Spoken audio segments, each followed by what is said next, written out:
we are looking at a project called A King's sorry, A King's Ransom, and it's a cinematic sort of trailer style track. I did some work on it before. It's the one in 6/8 with a sort of chopped up amen break at the end, if anyone remembers. And I've been working with Phil Charidinas on this. He's just sent me some new stems to include, and the vocalist has sent me some projects of that she's recorded her vocals over. So I'll be taking a look at that. In the meantime, he's just informed me that next, if you're interested in my headphones, apparently they are on sale from Next. That is mad. 700 quid. They're not quite the same. They're not the bamboo versions that I've got. But what next?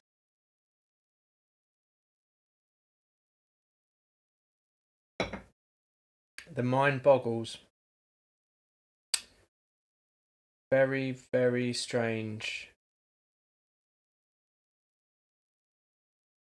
Okay. Right. Well, so get on that if you're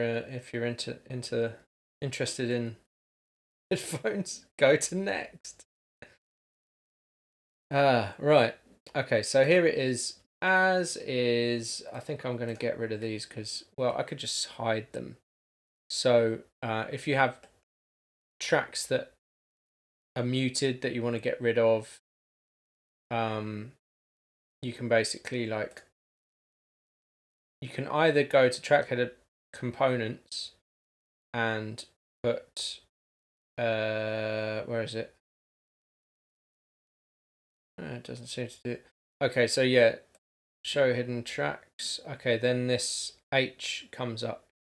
And then you can basically select all the ones that you want to hide. You can always, it will just sort of hide them from the arrangement. It won't get rid of them completely. So also don't need these two. I'm not sure what they were supposed to be, but that's that. Okay. Hide that. And anything else that's muted? Doesn't look like it. Right, so this is the track from the start, as is.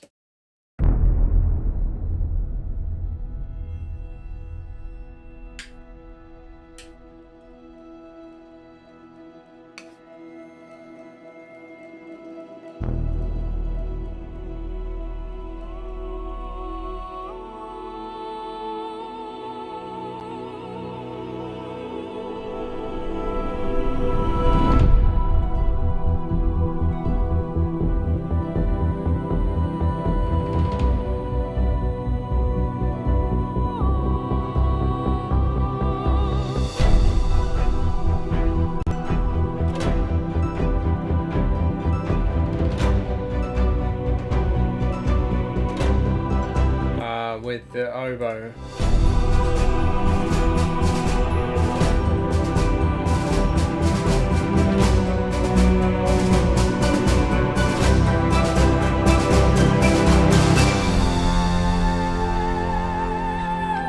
There were some woodwinds in there. I wasn't sure if I wanted to keep them.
So that's all very epic and big, but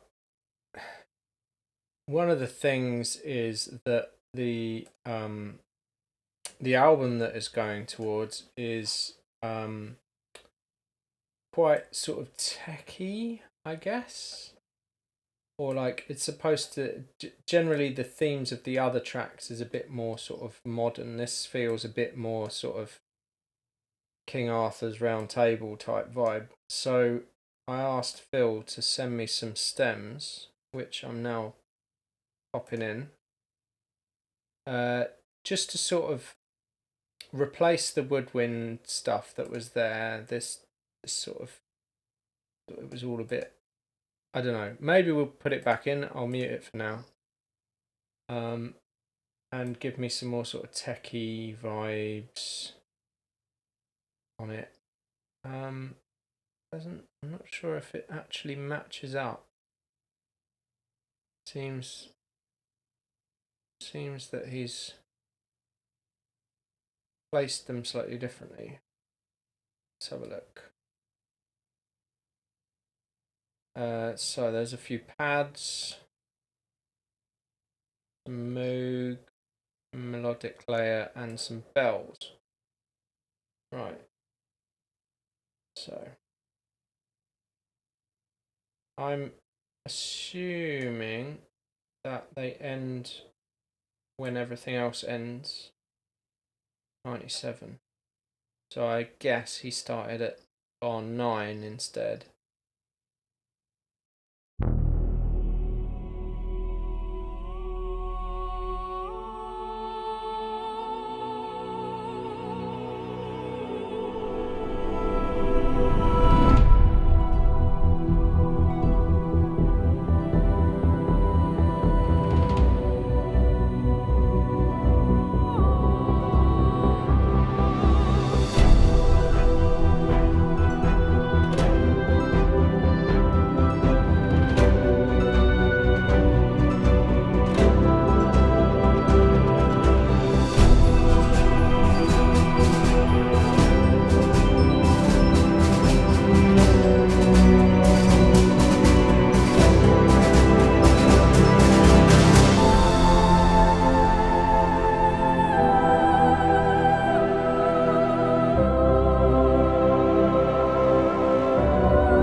Bit of a tail there, bit sort of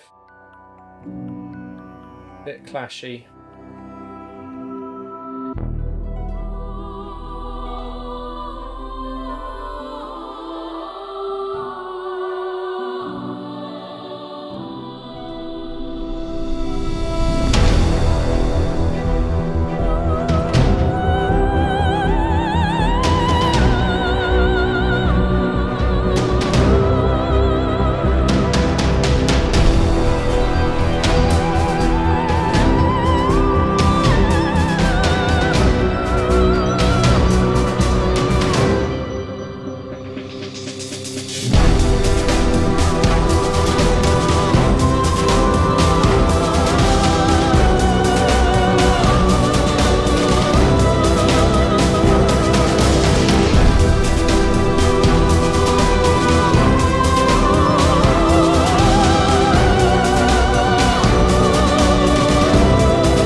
Okay, interesting. Let's go through it. So the bells really stick out. They're nice. They sort of sit quite happily over the top.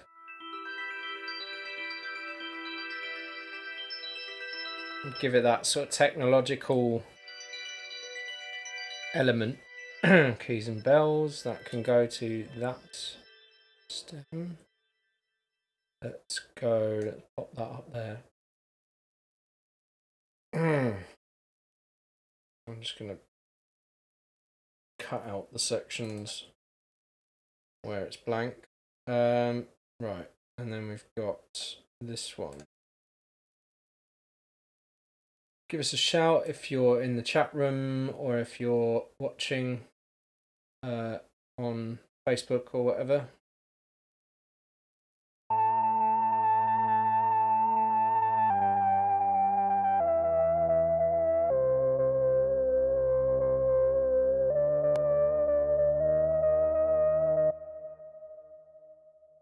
Yeah, it could be that's causing that little clashy vibe.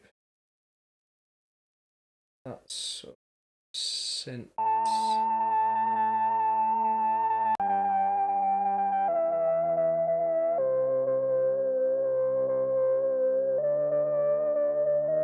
I think probably all of these are going to synths.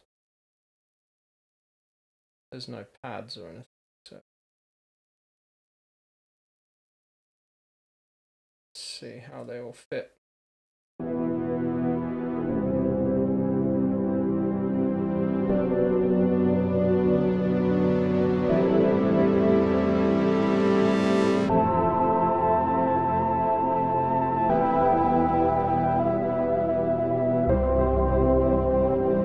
It's really nice on its own.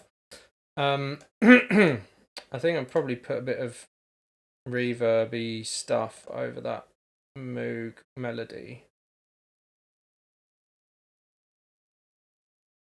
Let's see, bit of a supermassive maybe. Chat room absolutely popping off as usual.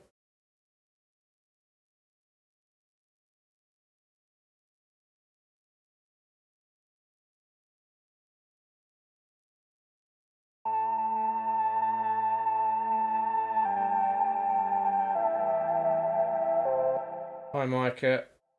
Is it Mika or Micah? You have to phonetically spell it out for me.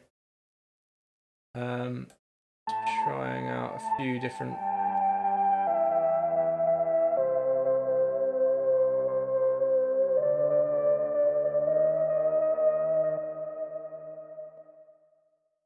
Mika then. I don't know. I'm confused. Right, so that's that.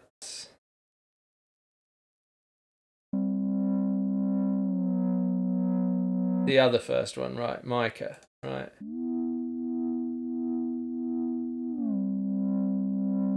That's kind of cool. I'm just going to check on the phasing of these, because last time he sent me some stems, they were weirdly off phase. Let's do a correlation. Yeah, it's all fine. Okay.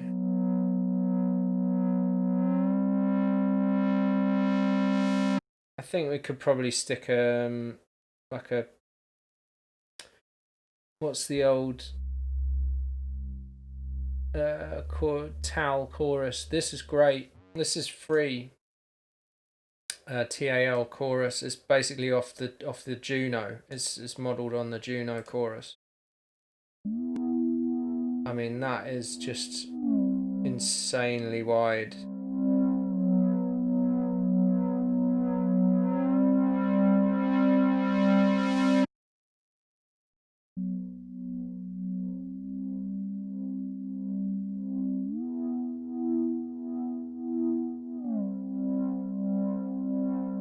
Got quite a lot of low mids already going on, so I didn't want to put too much. See, that's a big old low end thing. I'm not sure we need it.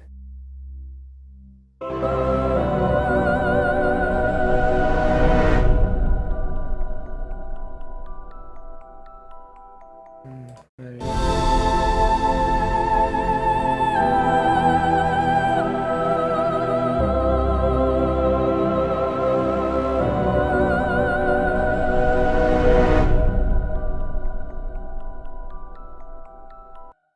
Yeah.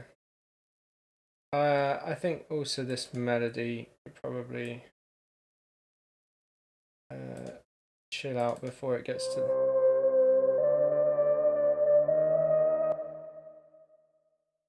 it gets to there.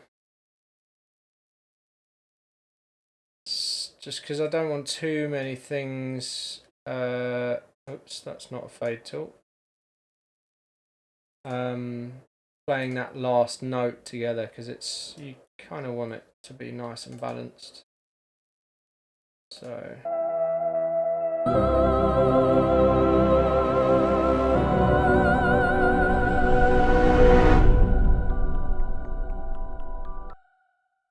And I want it to come through in the horns rather than on the synth.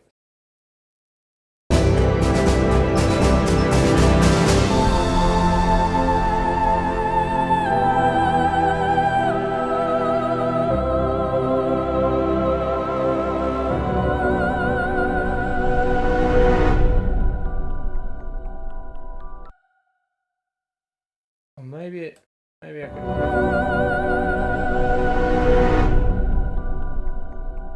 It's okay if it's in, but it sort of fades out. That seems to be okay.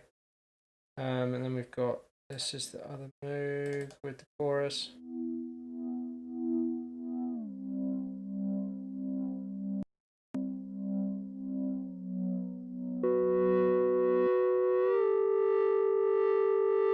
I think I'll probably do the same with this.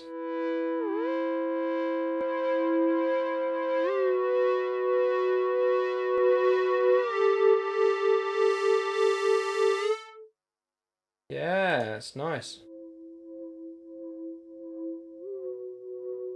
It's just a different type of chorus.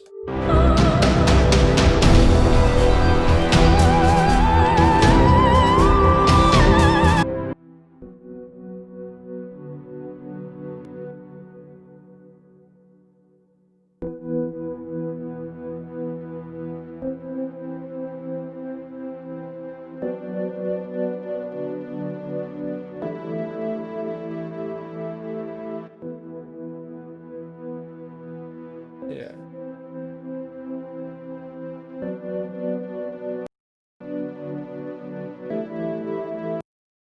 So, back to the inevitable question, what headphones are these? Audi's LCD2s, which I get asked every time I stream, but that's fine, you weren't to know. The interesting thing is, the guy who I was writing this with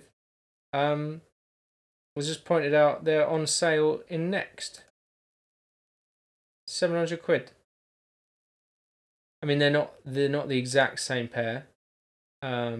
They have a sort of, they've still got the leather, but they are, I think that's a plastic case, whereas these are like bamboo, sort of, probably a lot heavier because my neck starts to like hurt. But anyway, weird. Why Next?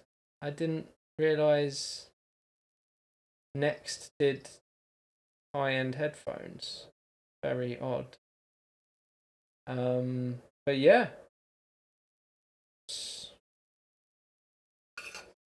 So if you want the bamboo ones, you can get them from, so there's a Spiritland has three locations in London. One is a headphone bar, and the other two are sort of restaurants, which are excellent.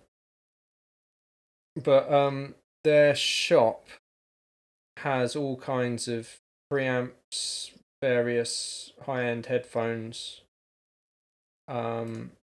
which you can order. I've never seen these before, Fostex.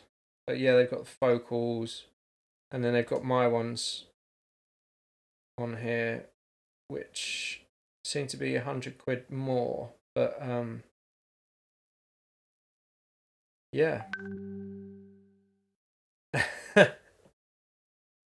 So yeah, so you can get them there, spiritland.com. I highly recommend, if you're in London, checking out Spiritland. But yeah, there's LCD3s, which are like 3 times the price. I've no idea why. I guess just better. But yeah, definitely check that place out. They've got so they've got like a bar. Where is it?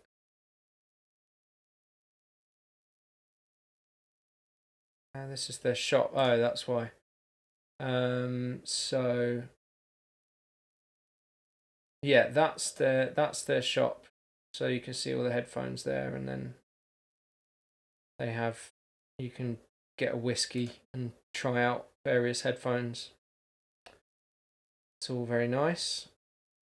They also have a radio station, I think, where they broadcast.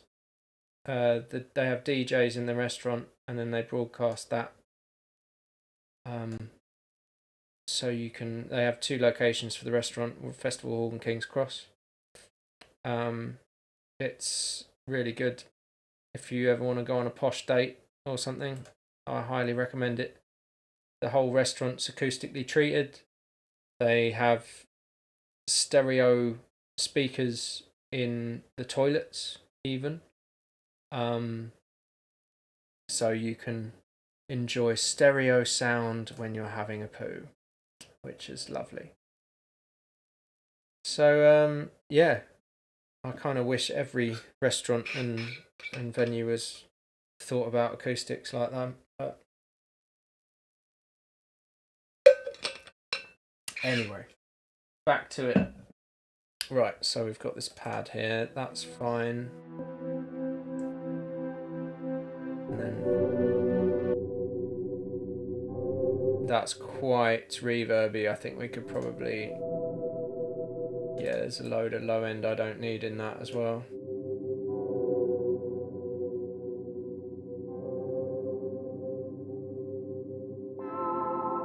Nice.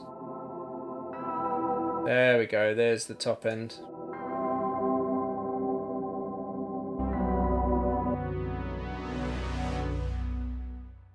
That's pretty bassy.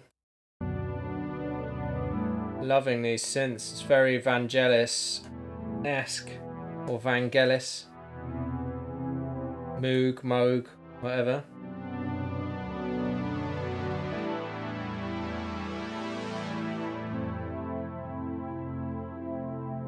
So yeah, just dipping some of that low mids, because there's a lot of strings and horns and everything else going on already, which I don't want it sort of interfering with. Okay, so that melody doesn't come back, so it only happens there. Everything else I'm just going to leave as long stems. And then let's place it where the synths are. So I think Jupiter, that sounds like a synth.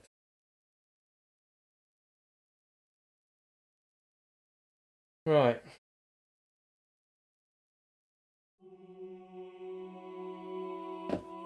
Right, let's do a little mix on it.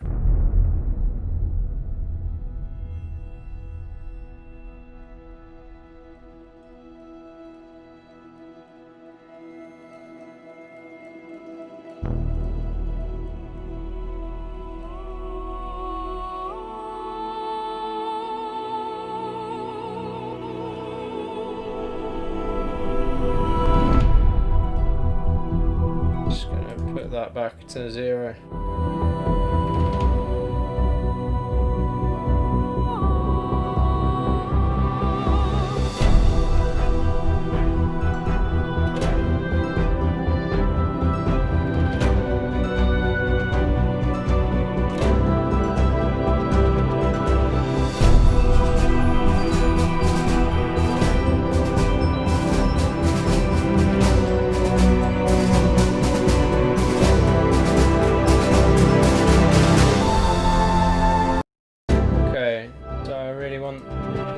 There's a melody in this cello legato, this guy.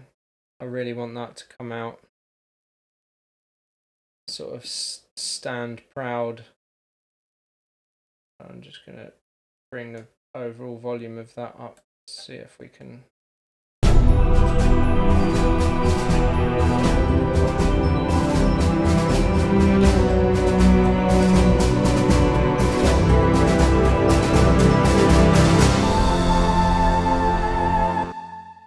is sort of, it's a little boomy.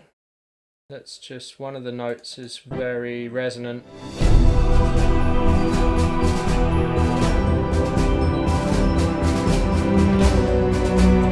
There we go.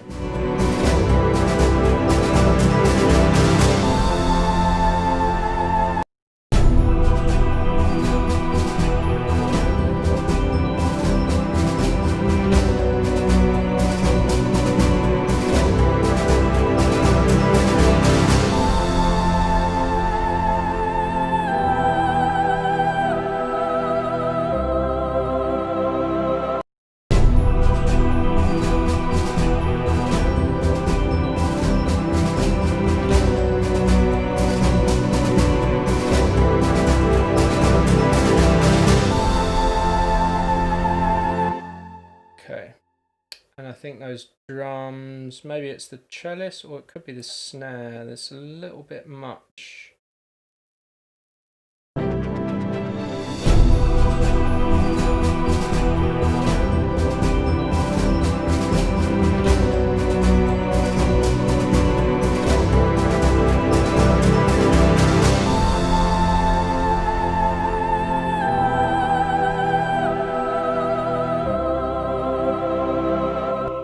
Yeah.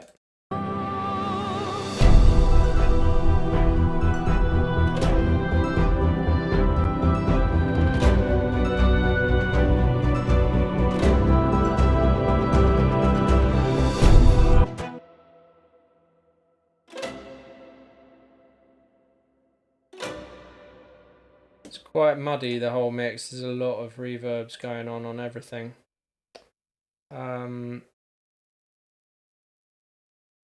Maybe if I pulled this down, maybe if I use a strings hall and then just put more reverb, but it's shorter, so hopefully.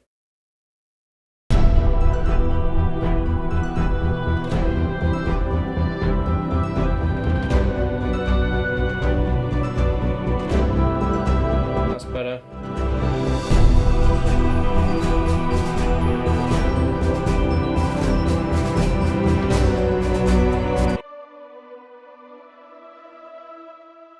Yeah, that's probably not necessary.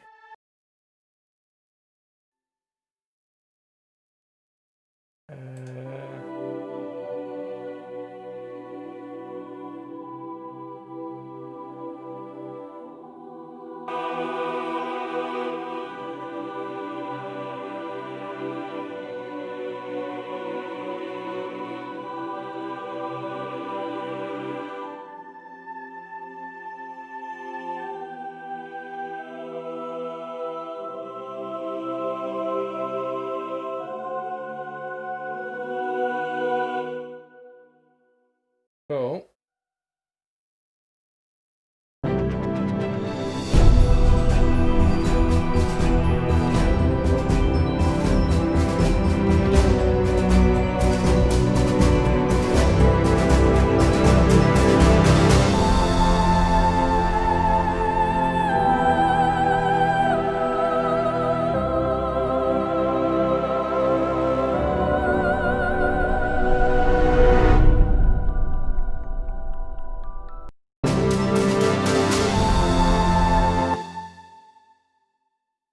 Yeah, that, whatever the moog melody that's copying the vocal, that's too, it snaps in, sort of goes ding, which is too much. Kind of want it to support the vocal rather than.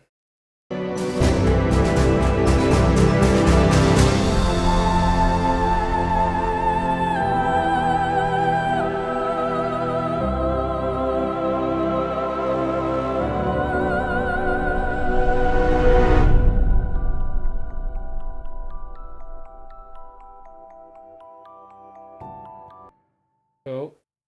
Okay. So yeah, there's no real replacement woodwind parts, but maybe it's a case of just having them in but lower in the mix.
Super Zero. There's a lot going on this Amen track. I feel like it's still sounding very like you can hear the sort of the low quality aspect of it, the fact that it's been time stretched and chopped up and everything else.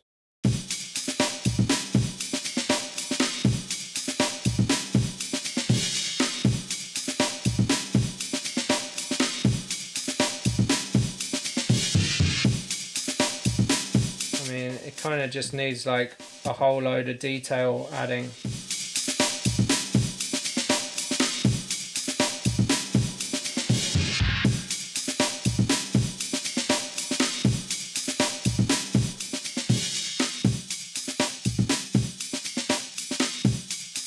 We're good, yeah. I feel like it's probably just a case of like adding a bunch of distortion to it so that you get like a sort of grittiness in the tops.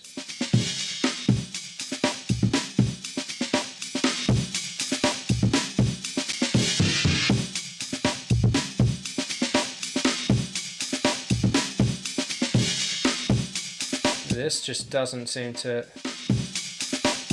add any detail. It's like rolling it off, if anything.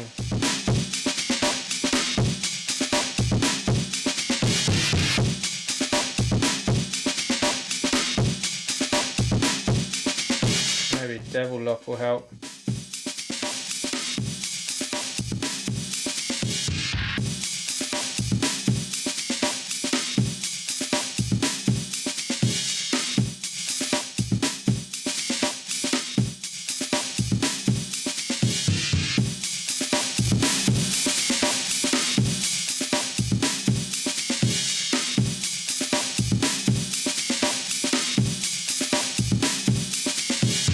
Yeah, maybe this, maybe Ozone. Yeah, let's see how that sits.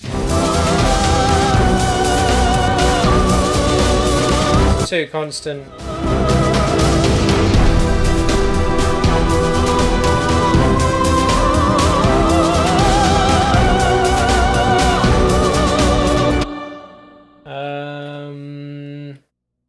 Just trying to think. Oh, there's maybe this cassette tape thing might help. Because you could put some like azimuth settings on the tape and then create a weird sort of stereo spread on it.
This is another one.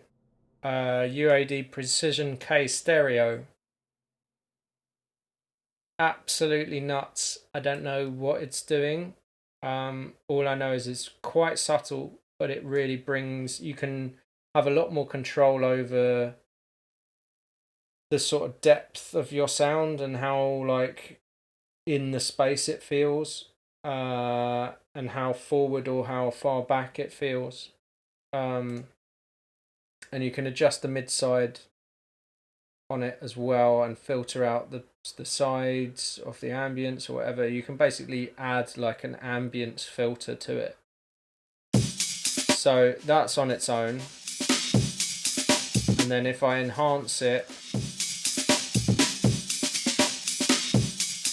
you've got like all this other stuff happening in the mids, and then you can sort of crank that as well.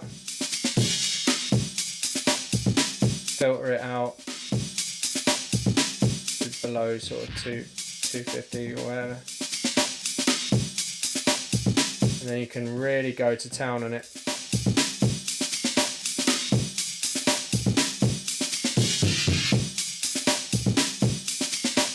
So like, yeah, maybe a little bit of that.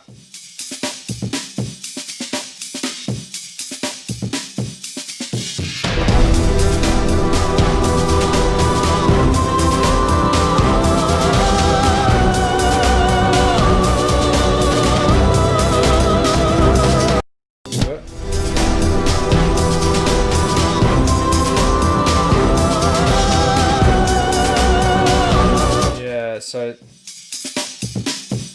the Soothe is having to deal with quite a lot of this, which should have really been taken out.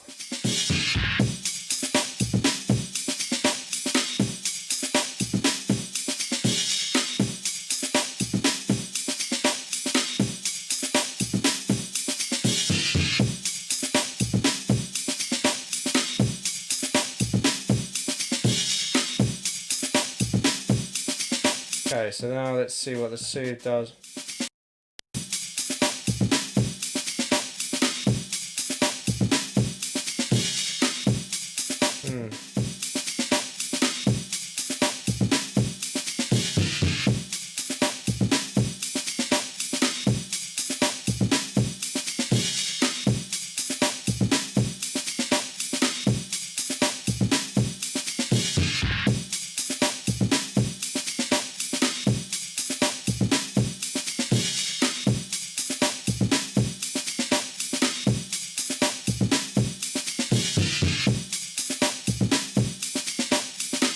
Yeah, it's still sort of a bit of a clicky top end.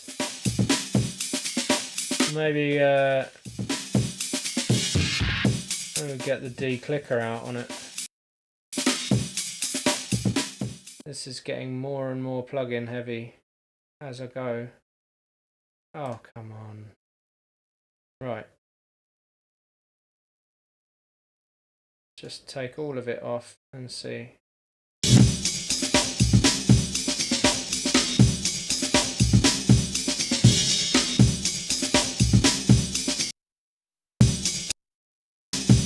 Do low latency.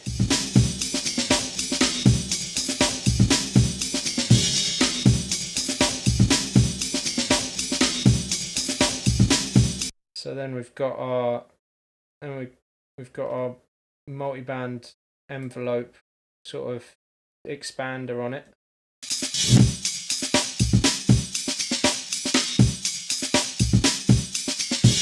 Making it a bit tighter. I might make it even more gated.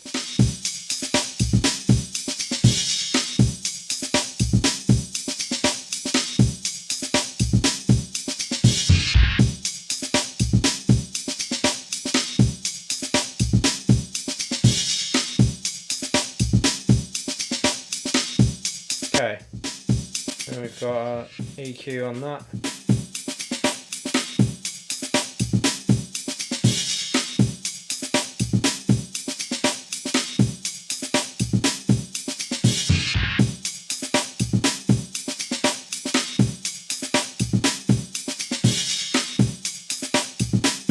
Then our cassette on that.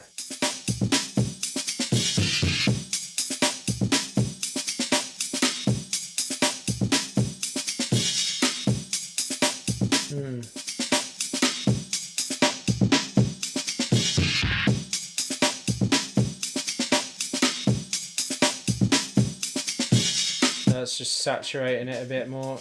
And then we've got this sort of like weird ambience.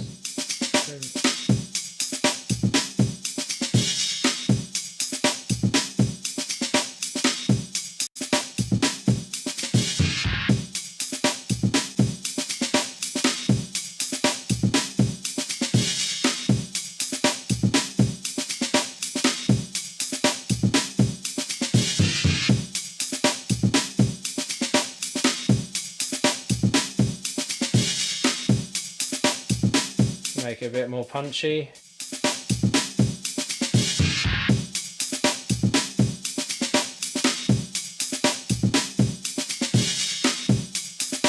And then that's then sidechain to the kick. Right, let's see what that does.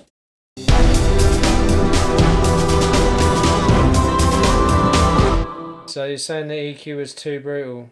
Let's have a look, because I mean, basically it's about, because there's so many other frequencies going on, I just want those sort of crucial frequencies, but also I don't want a whole load of harshness in that 5K, which the Amen is pretty, like, you know, pretty brutal in that sort of department. But then, so that's without, and then I just wanted to bring up some of that detail in the tops, but also make it less bright in that sort of 5K department, like round there. Maybe what it's a case of doing is just make it a bit more dynamic.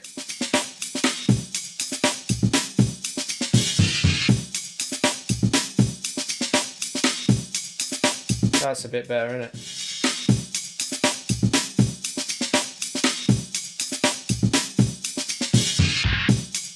So then we've got the cassette. Sort of panning it to the left a bit. I'm gonna just sort that out.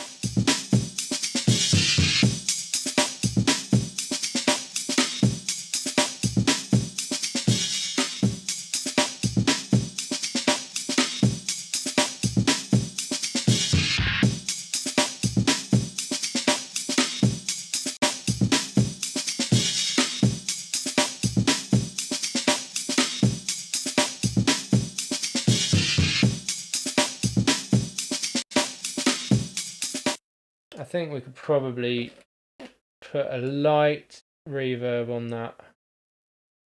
Some sort of plate. That's my favourite plate at the moment. The Arturia 140.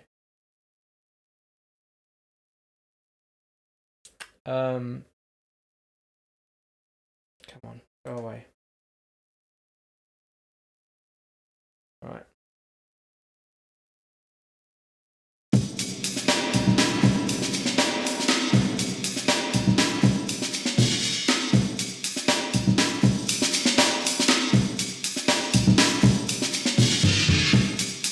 The great thing about this, you can really like drive the valve you know, drive the input of the reverb, so you get like quite a crunchy signal coming through. Then you can sort of bypass that out. It doesn't tell you where you've set it, unfortunately. That should really have a readout. But yeah, and then you can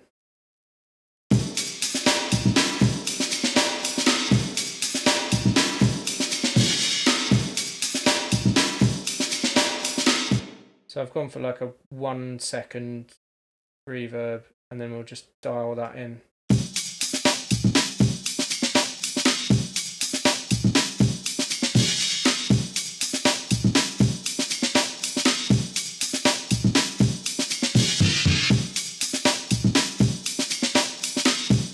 In fact, I'm going to move it after the compressor, at least after the first compressor. So we've got that punch. Just wing it in, mate. Yeah.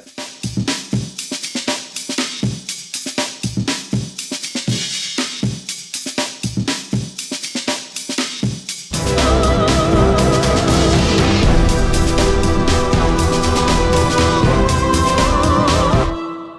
I do need a bit of kick in it. Maybe it is missing some kick. Just to sort of, because there's only really a kick on the one each time, but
yeah, still not massively wide. I'm just comparing it to everything else that's in that's really wide and full, and then you've got this sort of like mono break in the middle.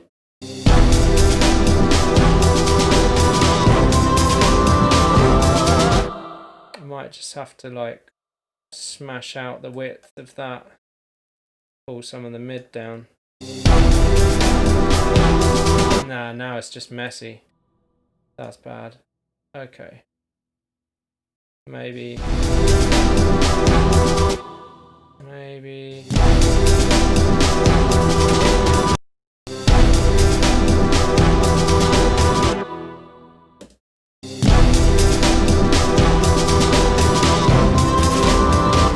mean, that the UADK stereo kind of helps. Let me put this. Why can't you just double click on stuff for it to go back to how it was? Right.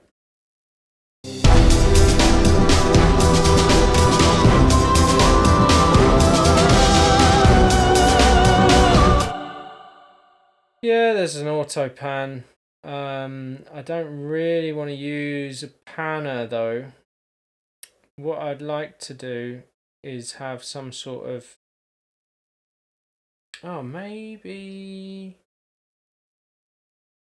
you could use like a flanger or something. Well, there's also this, I mean, I'm not sure what's going to work best on drums, because you have to be, can't be too delayy, because then the drums get really messy. So let's just try. Well, firstly, there's ADT, which is great. I'm just going to put it after that compressor.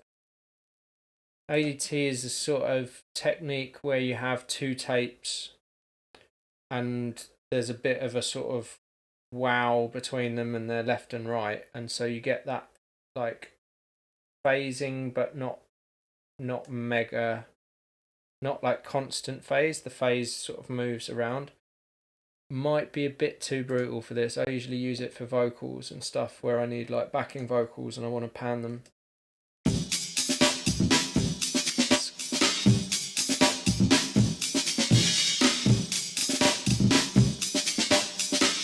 Yeah, I think that's gonna be no good. What else is there? So flanger could work.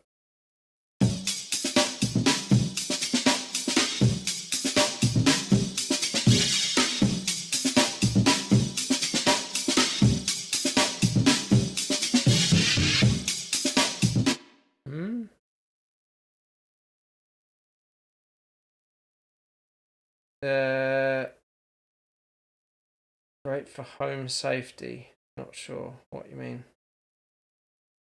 Okay, I'm going to leave that on. and then just so that I can sort of flick between various options.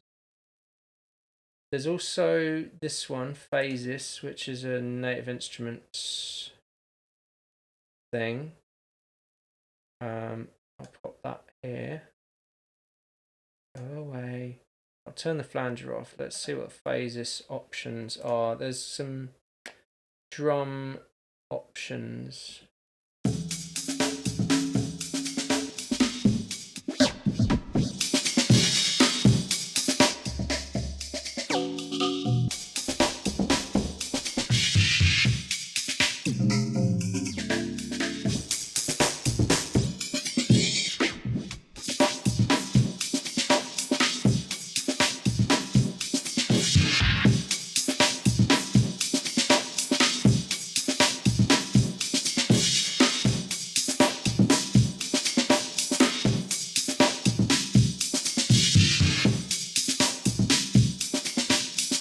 That's pretty nuts.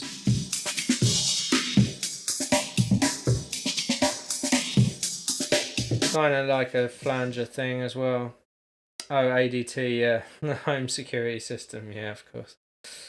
Didn't think of that. Right, so let's try another option. So another option would be this one. This is great. This is a bit of a go-to for me. The micro shift. Stop doing that. Right.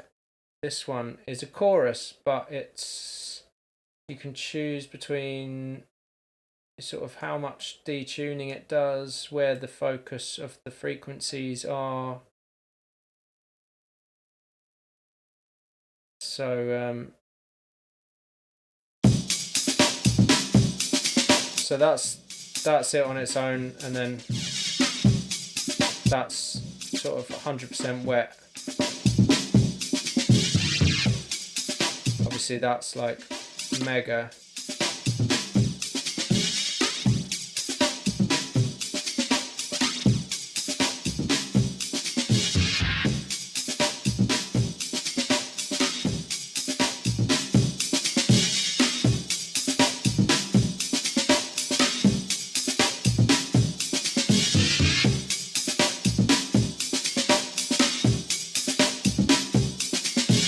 So obviously if I turn the delay up,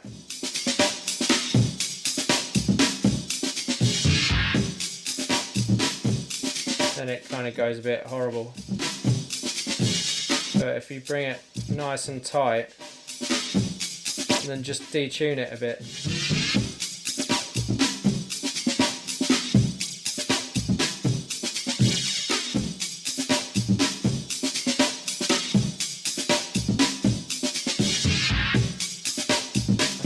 Two.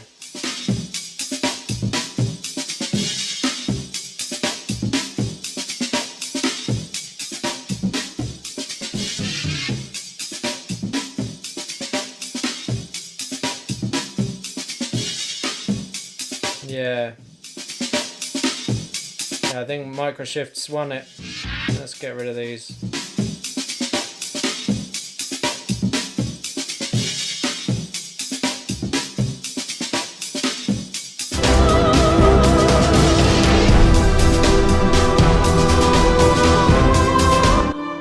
Yeah, hopefully we don't get too much sort of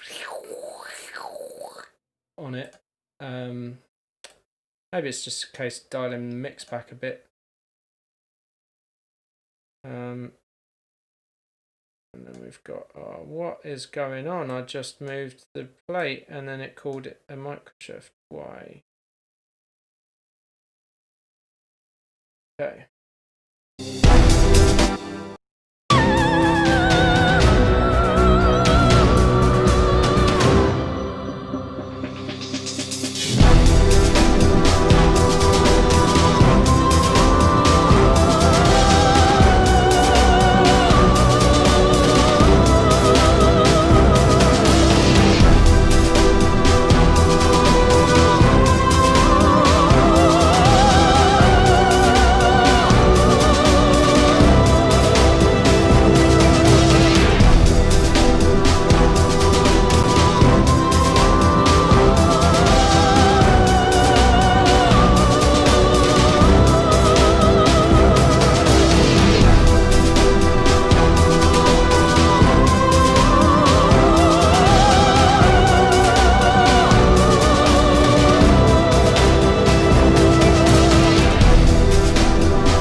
maybe like just one to sort of roll off the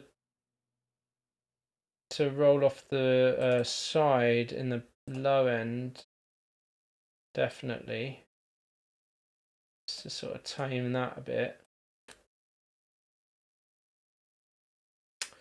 Try that.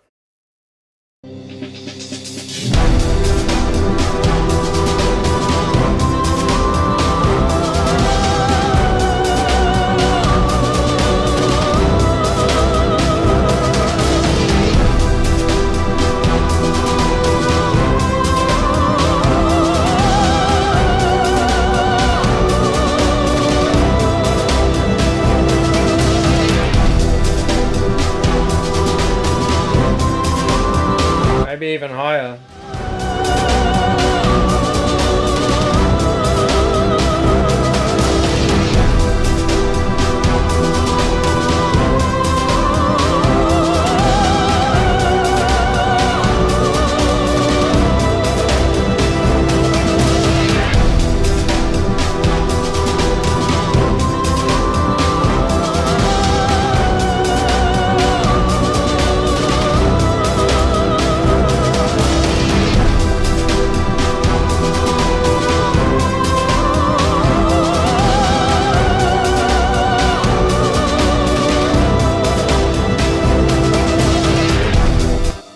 Okay, well, that's fine for now. We'll leave that.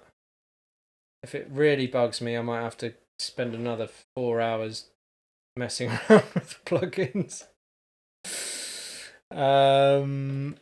But yeah, so then we've got some new vocals which I tuned earlier today. More Operatic. Right, so I don't know if people know this technique, but basically if you have someone making stuff in a Logic project and they can send you, rather than send you stems, they can send you the full Logic project. So, oh, I shouldn't be playing that. That's, oh no, it's an audio file, right. More Opera box, right, so this was called theme, so I can just open that up, select the channels that I had tuned earlier.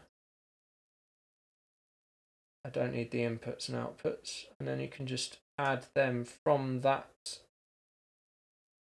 Don't import tempo. Yeah, you can just add them from that project straight into this. So hopefully, the only thing is now I have to go through lots of opera vocal takes. So if you're not into opera vocals, this is not the stream for you. Right. In fact, yeah, all of them need to go to 14. Let's just check.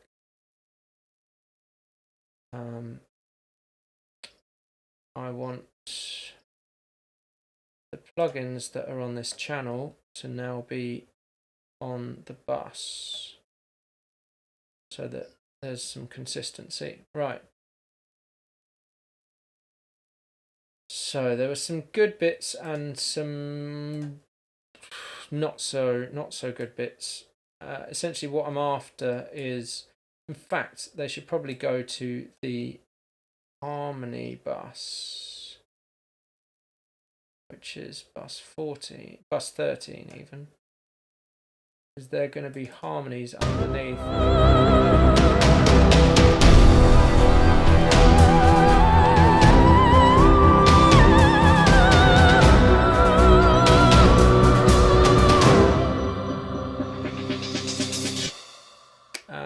Yes, so there's a volume automation on this. Needs to be here.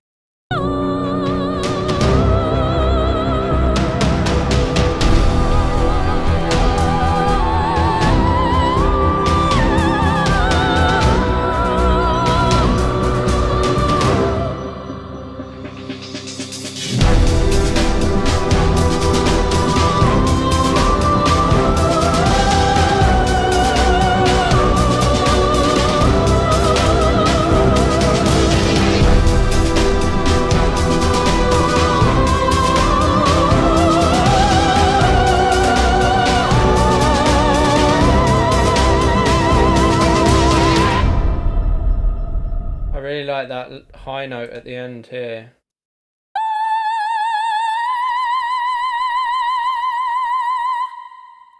Starts to distort a little bit. I don't know if that's that.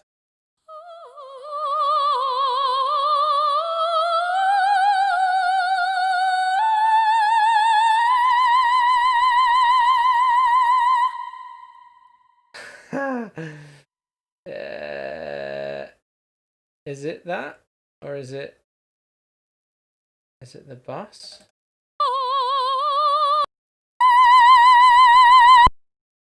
Yeah, that's not good. Maybe that's the melodyne. Anyway, that will be disguised by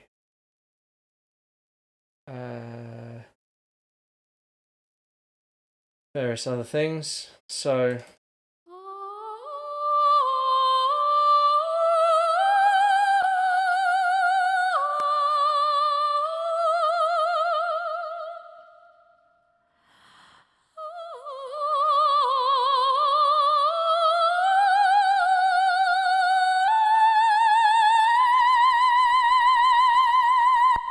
I think the third one had a similar sort of. I'm just going to put this compressor on all of them. Yeah, this third one had a.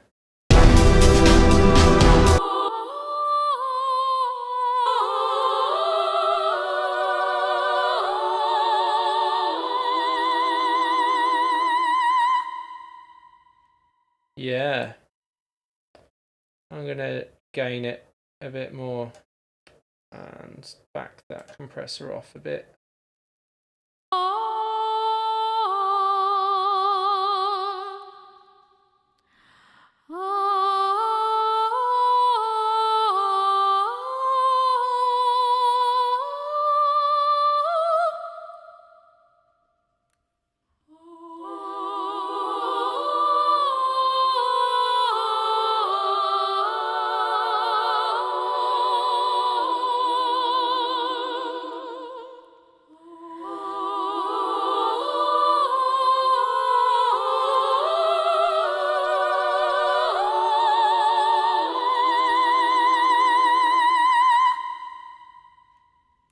Yeah, I like it.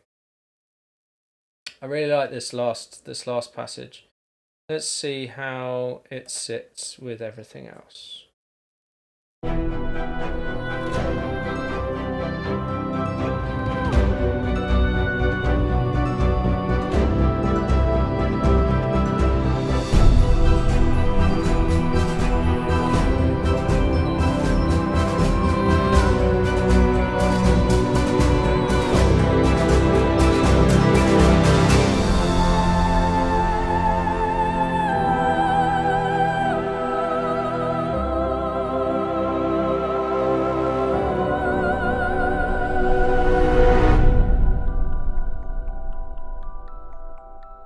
What is that? No.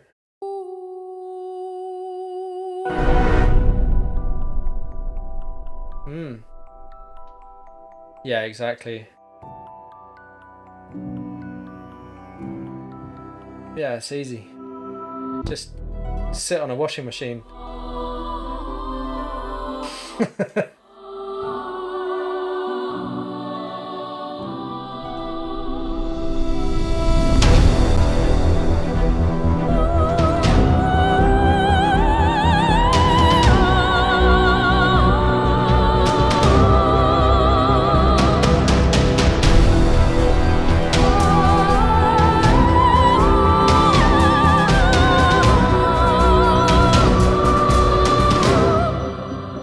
I'm not as convinced by that.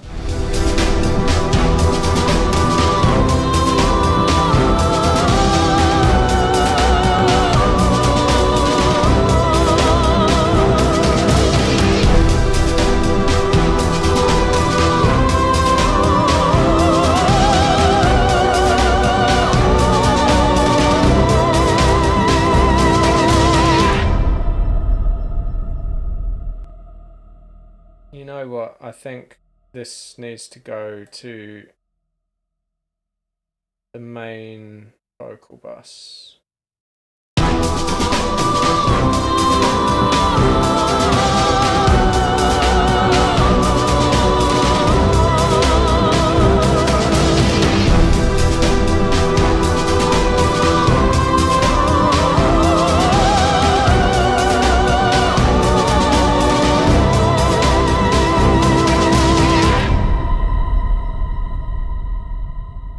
Then you get that top reverb at the end there. Nice.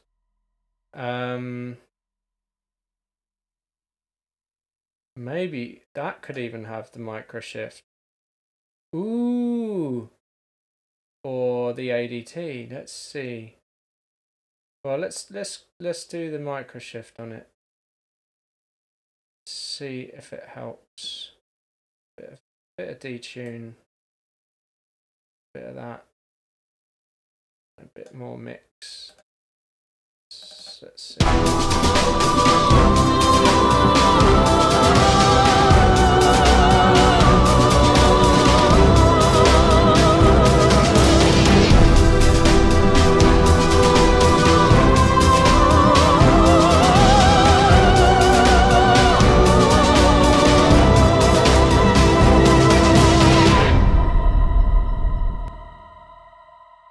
You don't really hear it as well.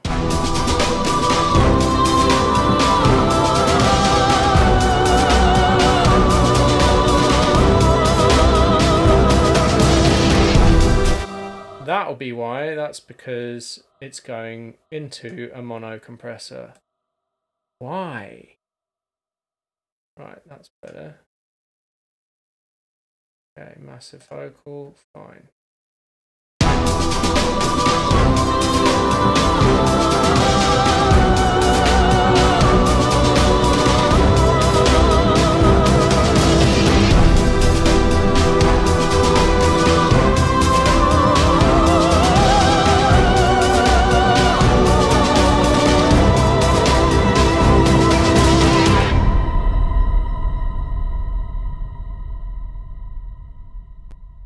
Nice.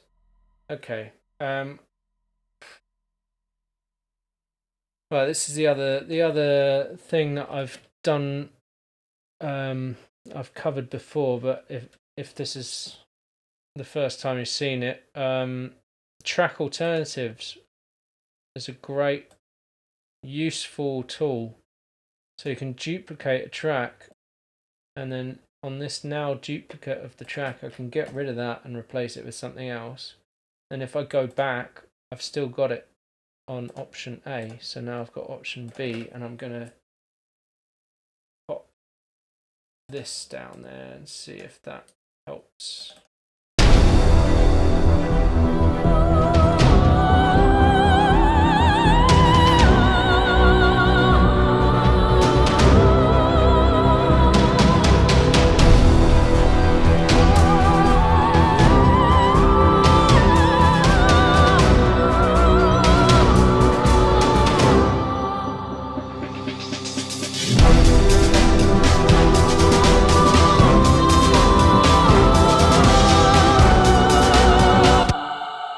Yeah, I'm into that. I think this is a little bit long though. I'm gonna cut it short.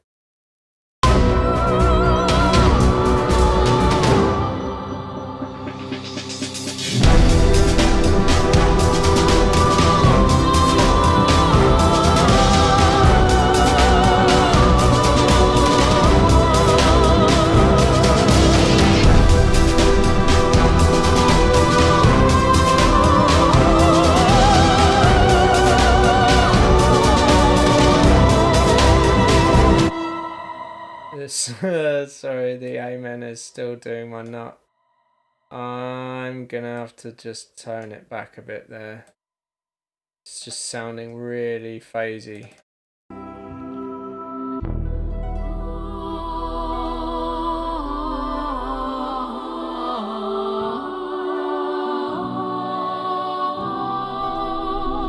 Okay, so that needs to be on a separate channel. This is Jack Harmony. Right. So, and then that goes to the harms bus. Okay.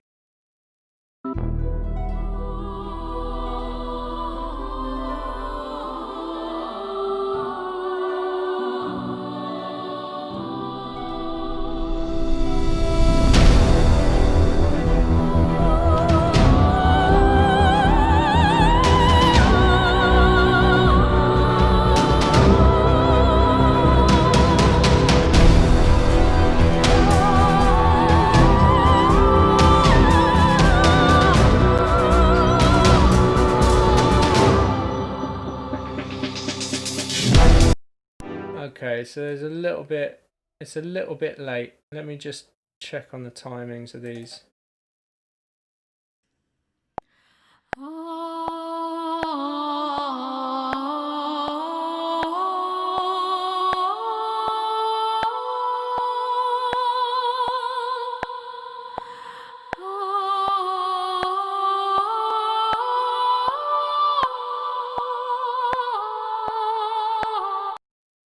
Okay, I'm just going to chop this back a bit.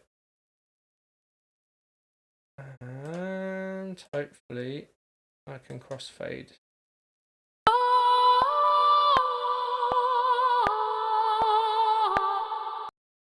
Oops, a bit too much.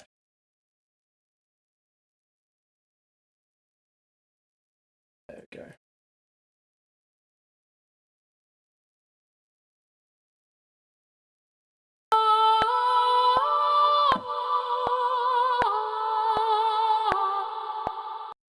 Yeah, I just wanted that last note hitting on that one.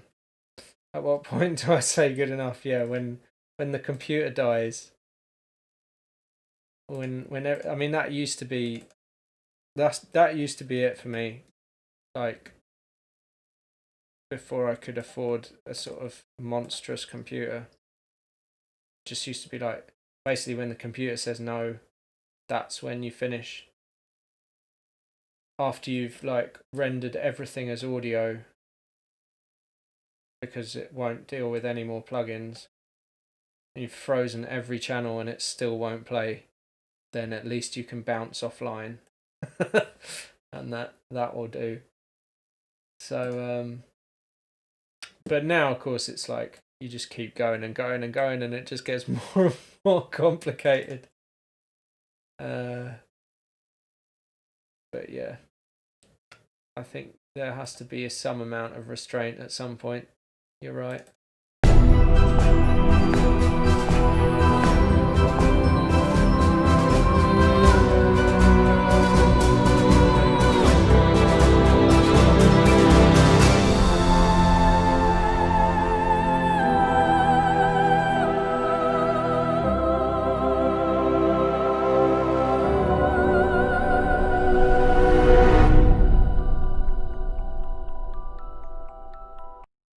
Interesting. Okay, I think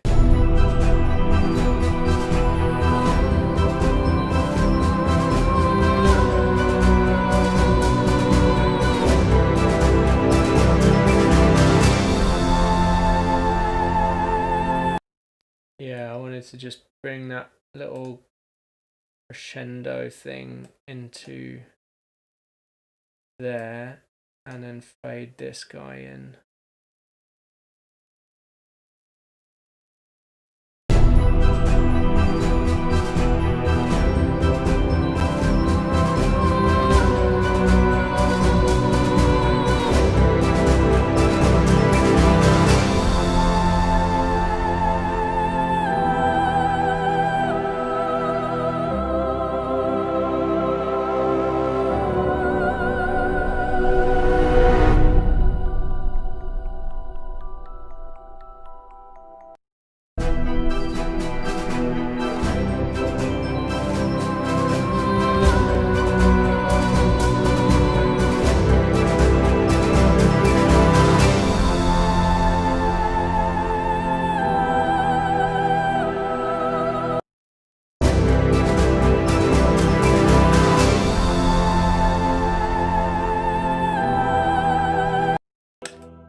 not sure that helps. I think probably just having a nice long fade on this. This is all we need.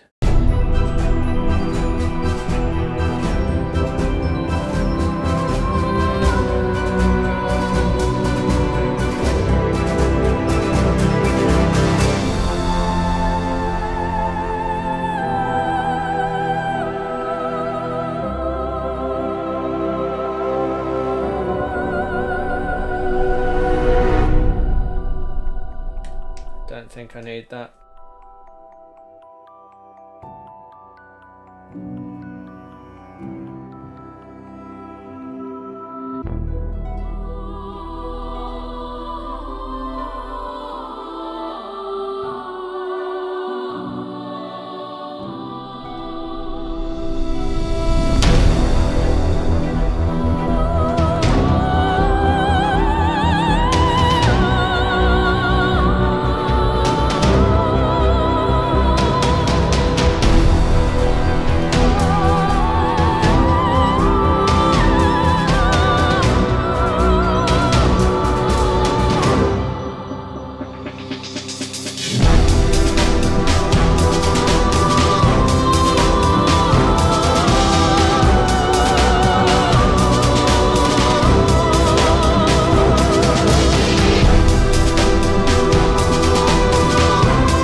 Loop cloud. Ooh,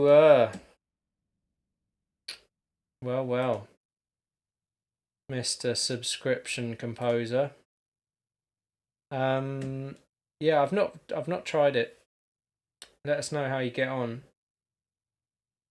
It's like where you can have like any library, any sort of contact instrument or whatever on a rolling subscription, and then as soon as you stop the subscription, you lose all your instruments. Is that it? That kind of thing. Yeah, I've read that. Yeah, thanks. Yeah, I don't know about subscriptions. I've not really. I mean, I've got like a broadband subscription and my phone contract, but yeah, like Waves tried to sort of basically Waves, like screw Waves big time. They basically I think there is a big old Tom at the end. There's probably just too much going on and it doesn't actually come through. But yeah, Waves with their they basically changed their model to be subscription based. So even if you've bought plugins, you now can't update the plugin that you've bought if you don't have a subscription. So it's like safe. You know what I mean? Like way to turn everyone off your product.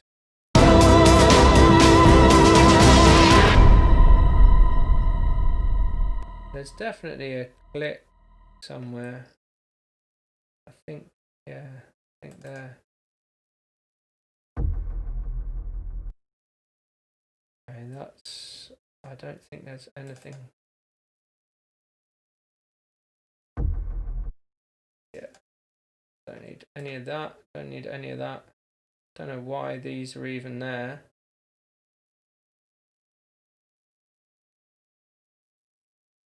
That's got nothing on it. What the hell? Okay, so.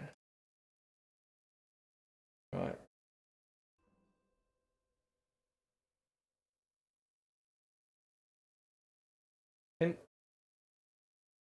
Yeah, basically, yeah.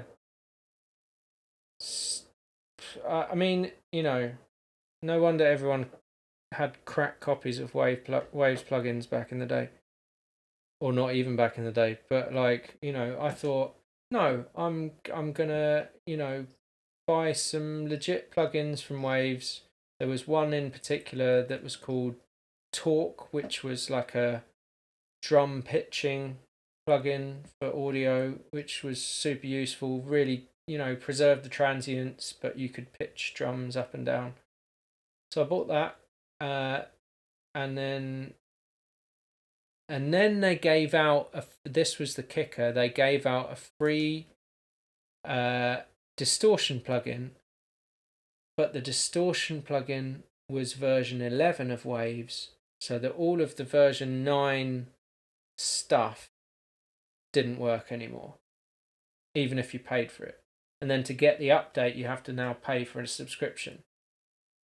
Like, unbelievable. But then also, like, I feel more and more that software, you know, the amount of updates Apple's had where they just haven't contacted software developers before doing an update, you know, all of this stuff is pointing towards software being just not like, I don't know, is there's it's like what happens when people just update stuff and then everyone else has to update to chase that update and so on and so forth. And where's it come to the point where you just go, all right, enough is enough. I'm not updating anymore, and I'm just going to stick with what I've got. You know, like what is the point? All the hardware you could spend, you know, thousands on synths. They would never have an update. They would still work 30, 40 years on. You know, so maybe that's the case for hardware.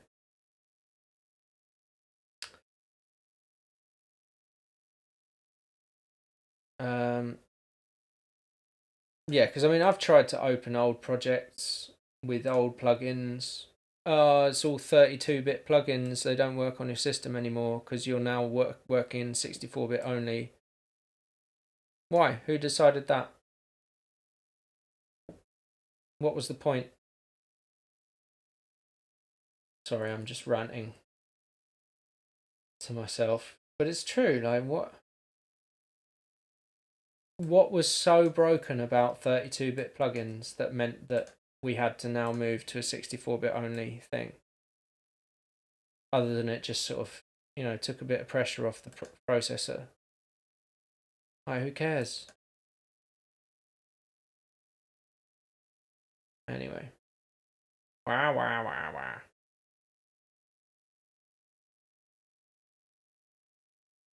Just checking all my fades because I noticed there was a click at the end of that. So I've clearly just been a bit haphazard with my fading. And just gonna put a fade on that.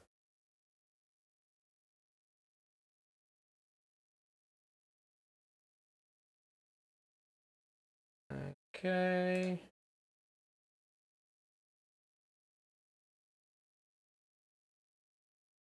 Dual processors. What? So one has to handle the 32-bit and one has to handle the 64. I mean, yeah, it's like surely we're at a point where we can cope with 32-bit plugins as well as 64-bit plugins, you know.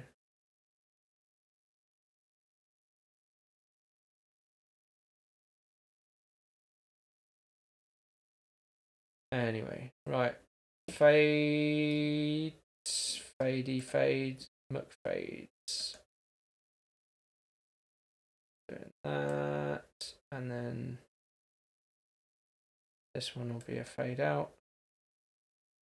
This one will be a crossfade.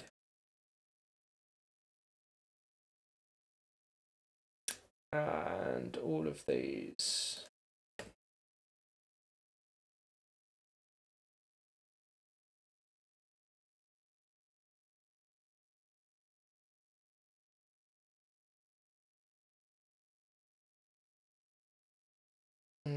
Right. There's still a click. Why? Why is there a click? Yeah, Bridge used to allow you 32 lives or 32 lives, whatever it is. Used to be a thing. But now with the latest OS update, I'm now on Catalina 10.15.5, and it just won't let you run anything 32-bit. Oh, and the latest Logic 10.5.1. So kiss goodbye to any 32-bit plugins that you may have had, which is cool. Really nice of them to say that, to be like, oh, by the way, you're going to lose all your plugins. Right, so these can all have a bit of a fade. I don't want to have too much of a fade because I want to preserve the old transientos.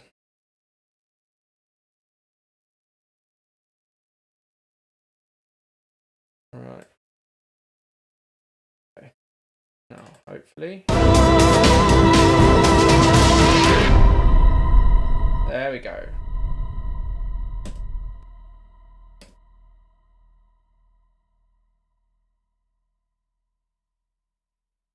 Yeah, I've tried that. What's Tommy sent me now? In music, you basically have. Oh yeah. The yeah, classic. Yeah, that's another thing I'm not going to get back into. The old Spitfire competition debacle. Although it is quite funny every time Spitfire announce that they're bringing out some new plugin, everyone says, "Is it 8-bit?"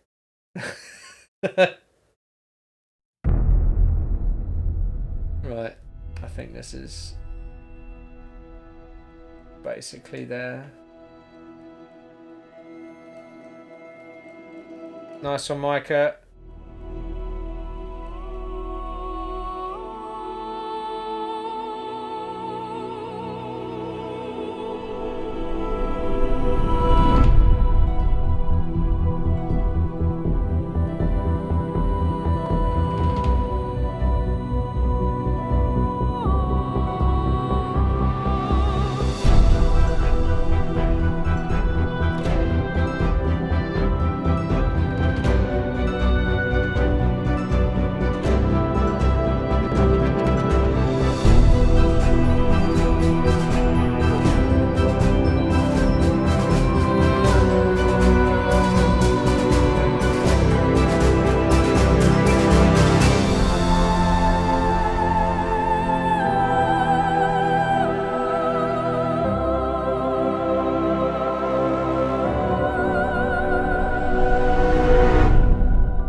Just slight timing issues on that new vocal. I should have done this in Melodyne really, but I'm gonna move it back a little bit.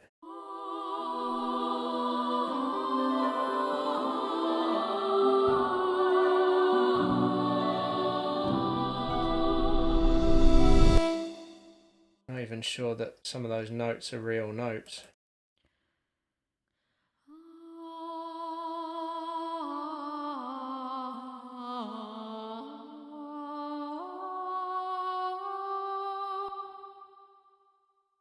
It's a little bit wobbly.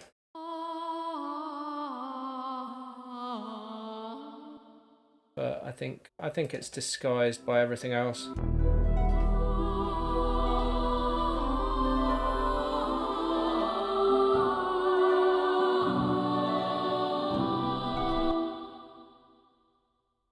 Unless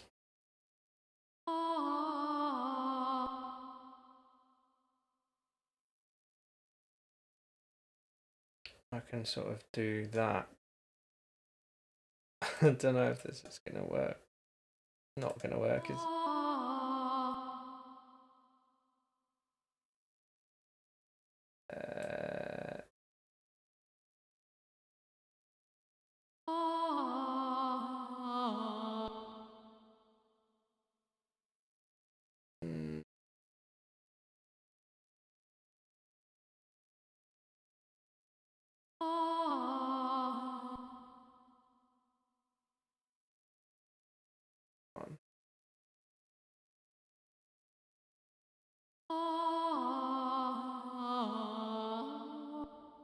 Okay, let's see if that works.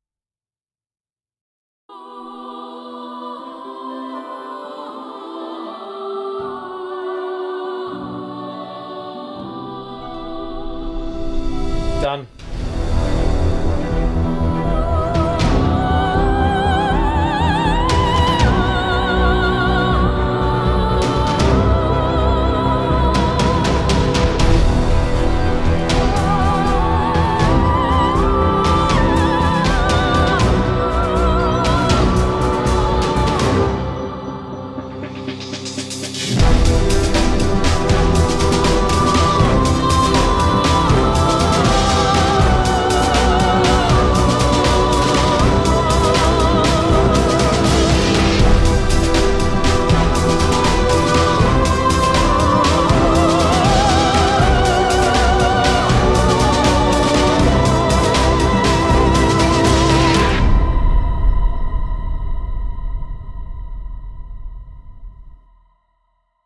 Okay, I'm gonna just stick an API on that break. Just hopefully we'll make it a little more punchy. Still not convinced. Still not convinced by the Amen. It just seems to stick out a little too much. Oh, cool. No wonder it had a think. It was the waves one, right? Get rid of that. There we go. Stop messing about. Okay.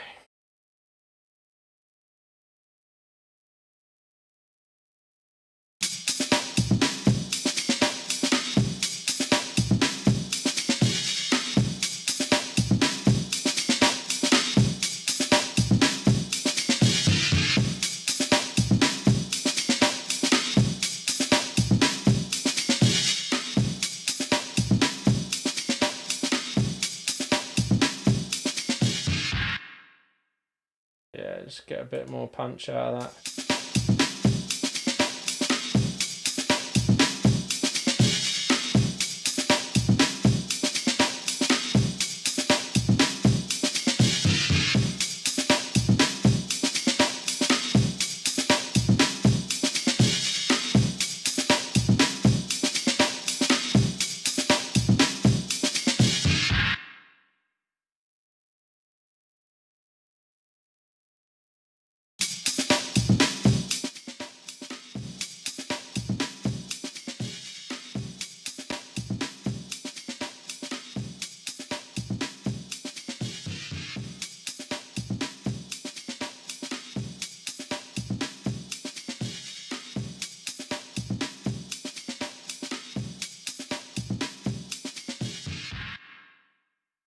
Okay, so we've got that kind of punchy vibe.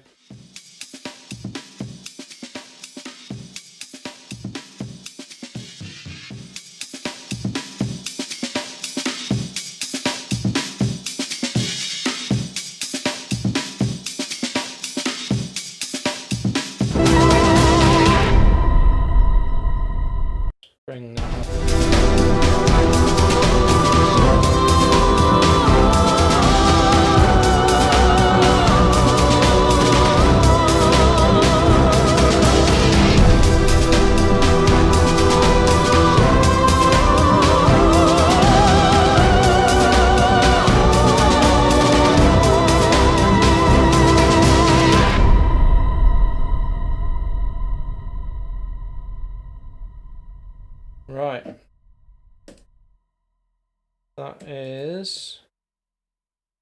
Pretty close, I think. So I'm gonna move on to another one.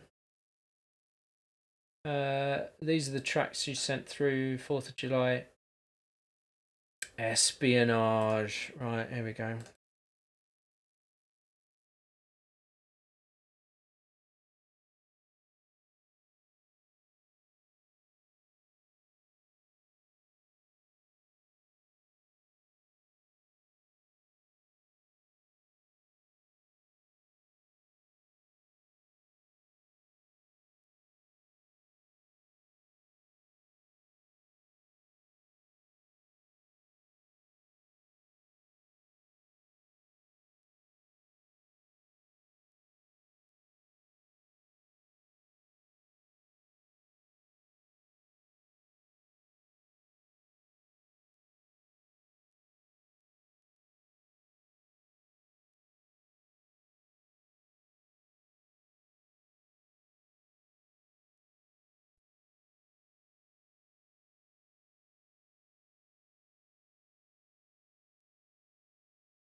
Check 1. Okay, and I'm back. It seems to do that sometimes when I move projects. Sometimes projects are in different sample rates or whatever. So this is called Espionage.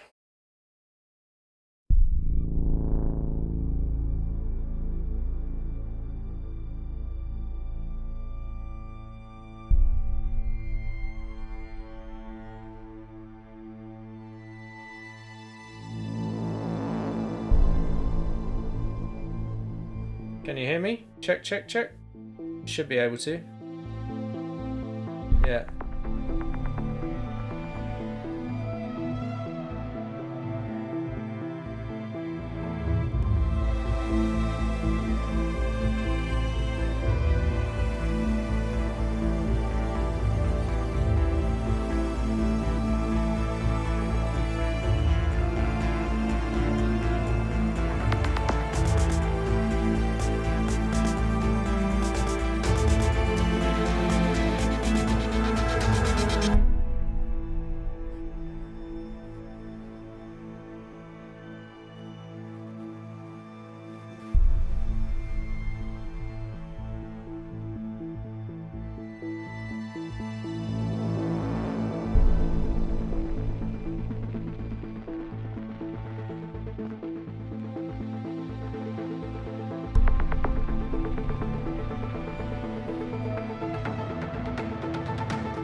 Wow.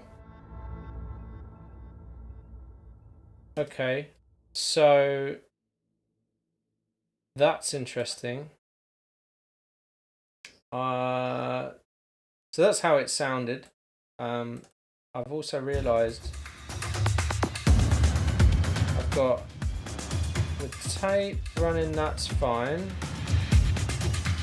Also got Culture Vulture.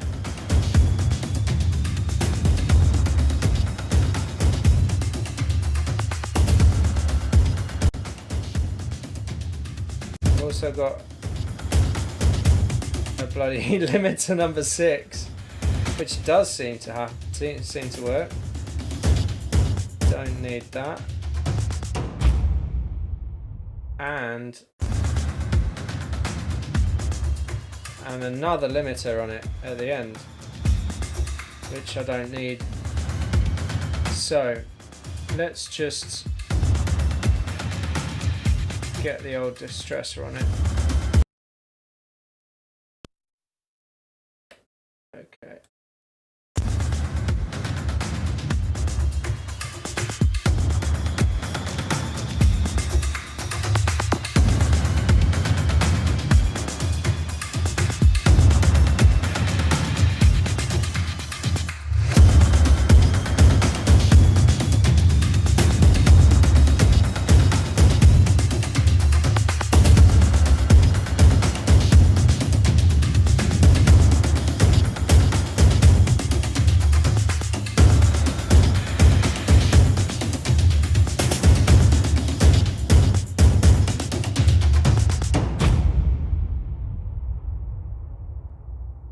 Okay. Yeah. Sort of apocalyptic news broadcast.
Okay.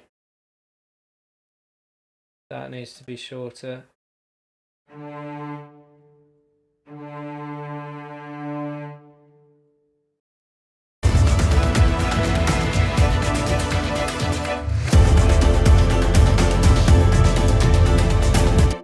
Okay. That's, yeah, it's all about this little gap here just before it really kicks in.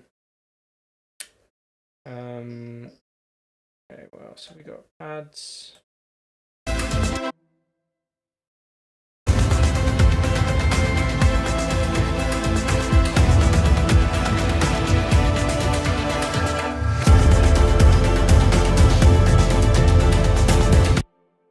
I don't mind that going over, quite a sort of like an effect.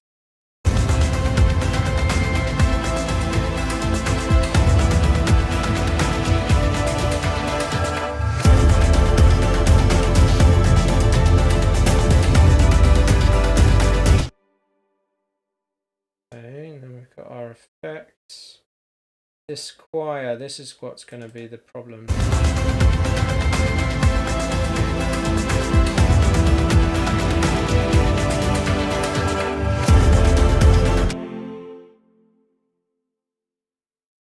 So I wonder if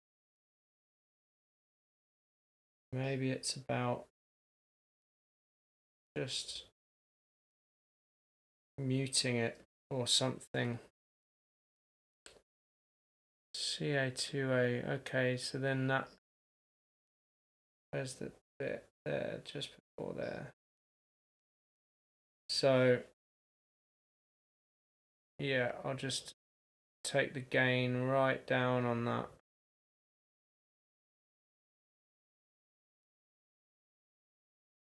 Yeah.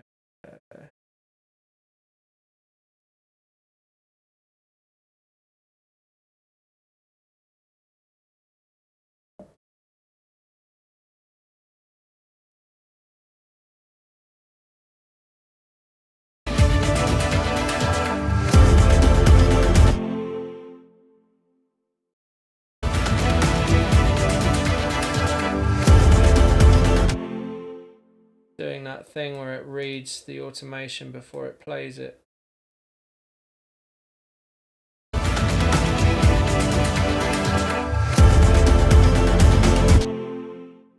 About there, I guess.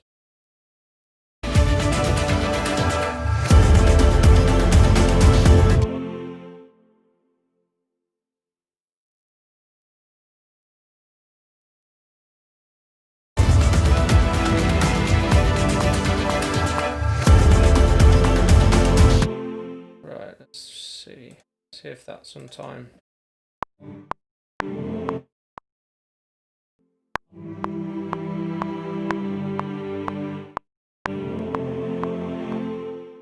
Just a little bit off.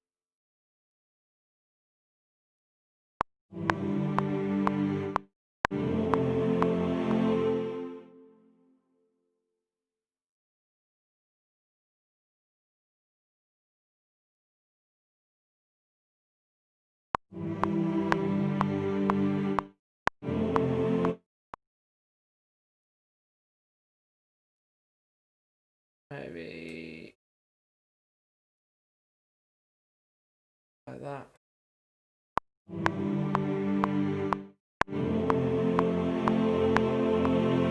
I think in the grand scheme of things that'll work.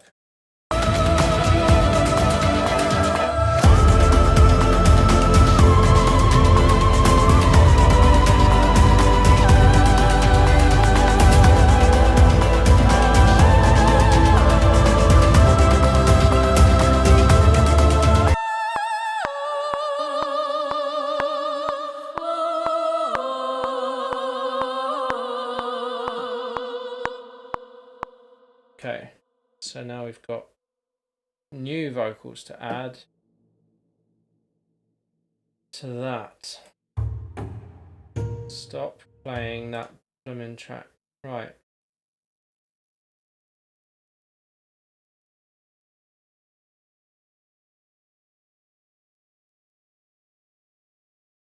No. Here. What's it called? Espionage. Right, here's the tuned versions.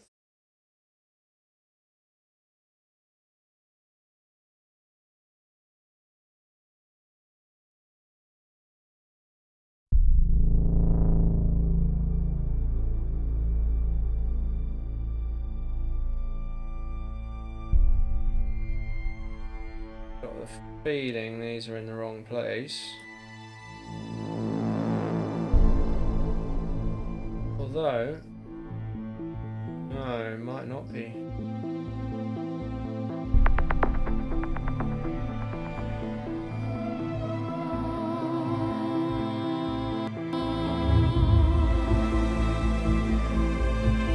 Okay, what was that sort of...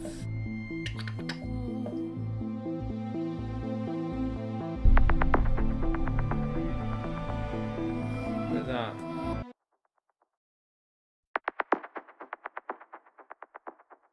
Yeah. pull that down a bit.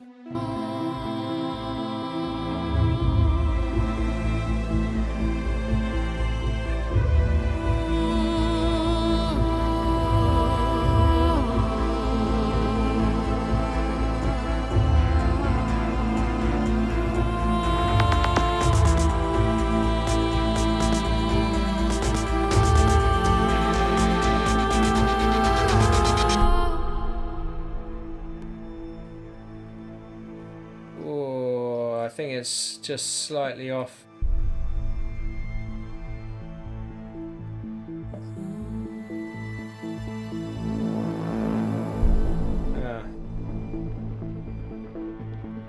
Probably like that.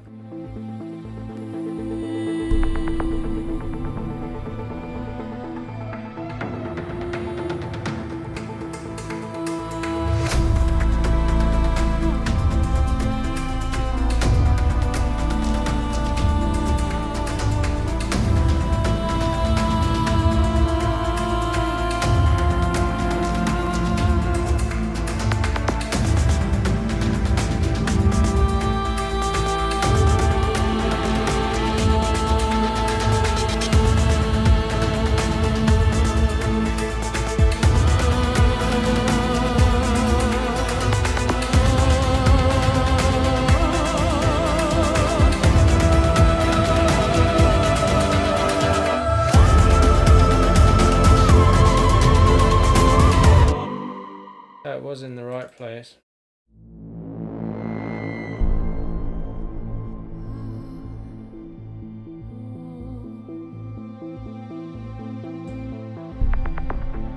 Yeah, I think I'll leave that.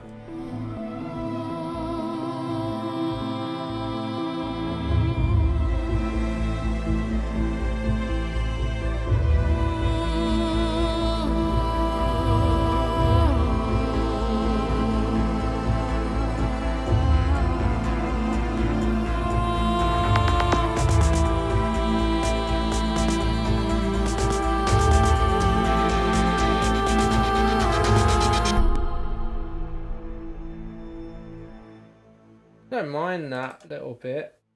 It's just I don't want to give away everything far too early. So I think all of this really, I mean especially that, but all of that can go.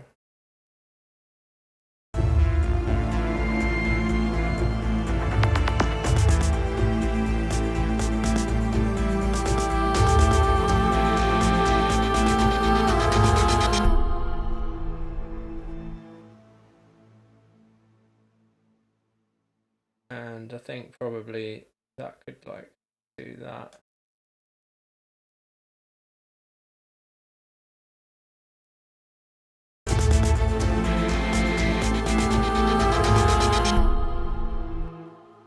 Yeah.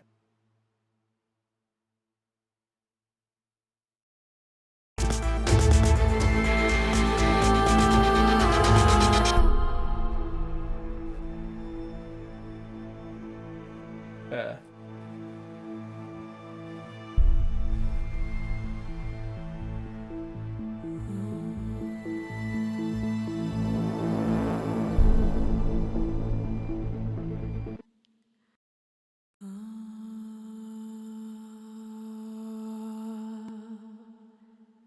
Okay, that's that.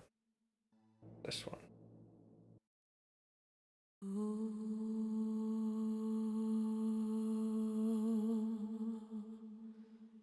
Same note, same length.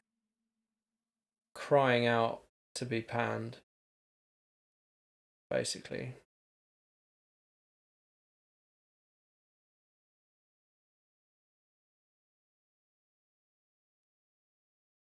Ah.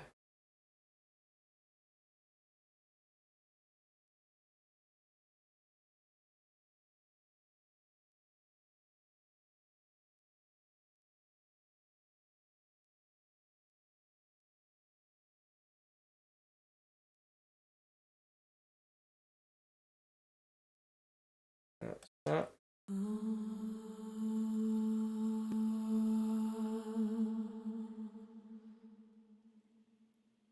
Nice. nice big old fade in, big old fade out. Right.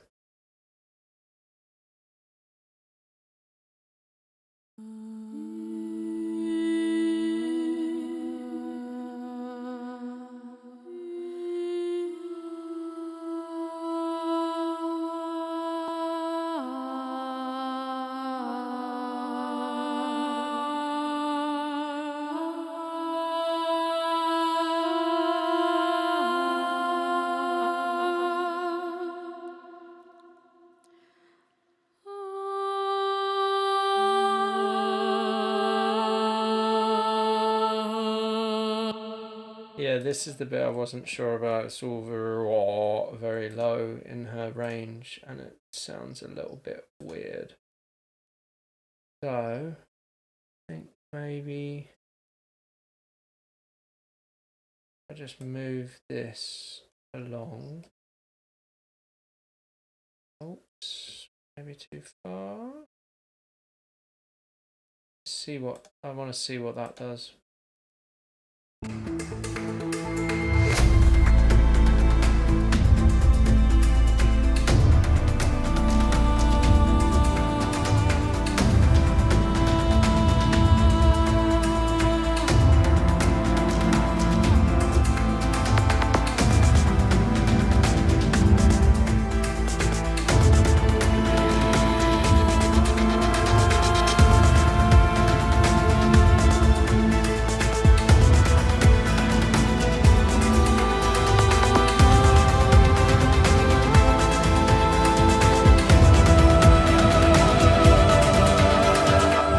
Yeah, that's gonna help. That is gonna help. I just need to get it in the right place.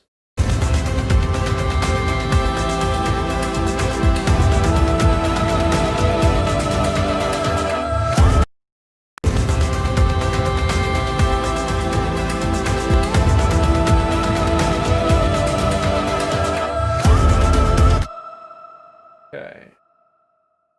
Let's see what these do.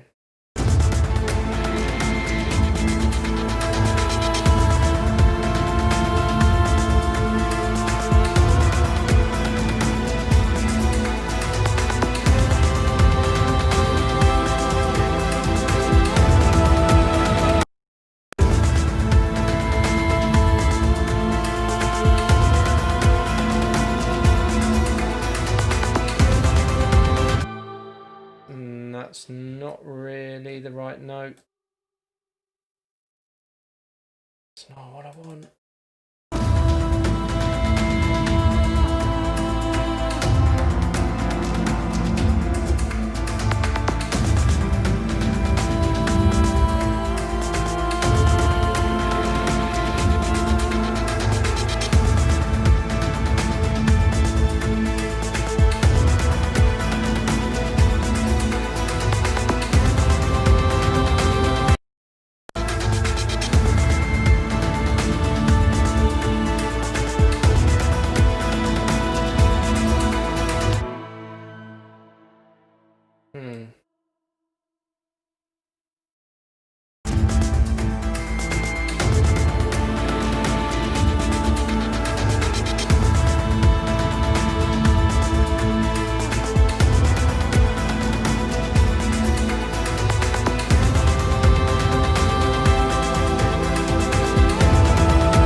What are these ones?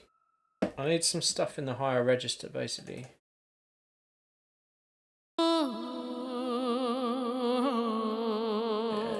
Basically the opposite of that.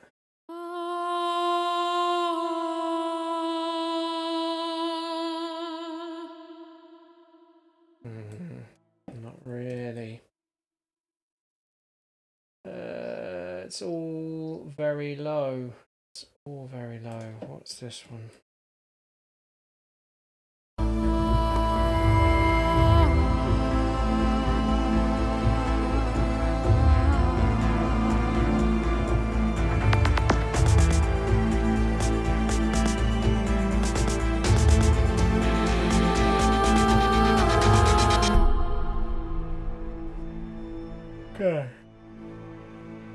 See what it does there.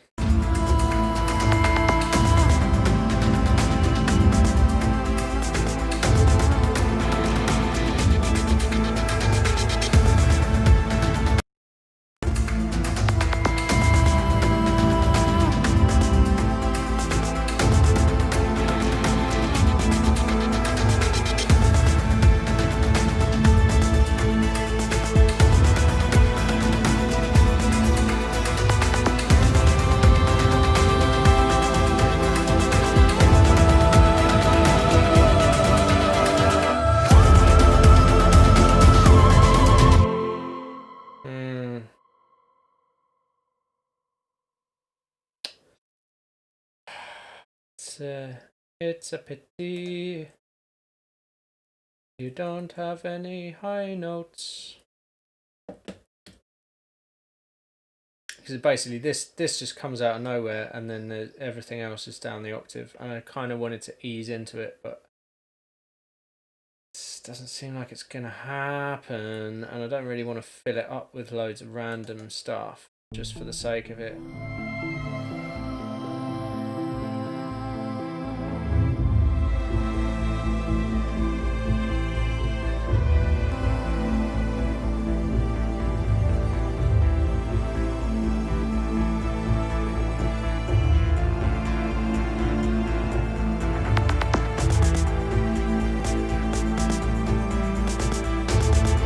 Says filling it up.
Maybe I don't need that.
I'm sort of inclined to scrap it all. I don't really feel like there's anything strong enough to keep. The only possibility is this one, but then this kind of sits on its own, and it doesn't really make sense on its own.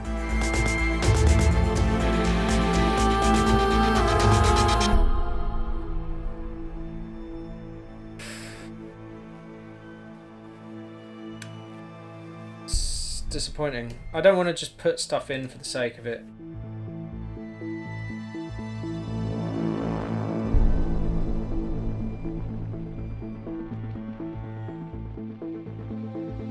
And I think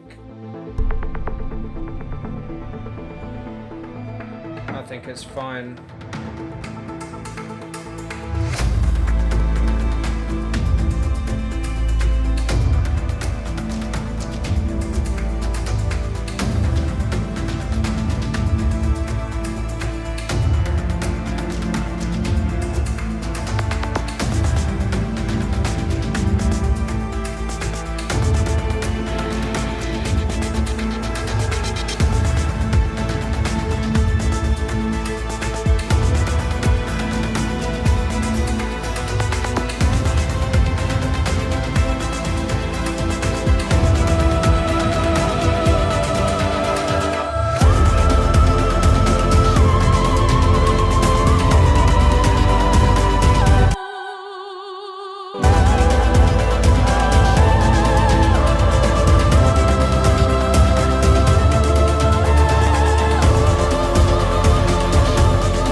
I'm super happy with that as is. I think if anything, maybe there could be more of a fade on these.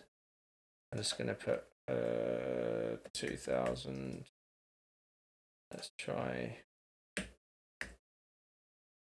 that.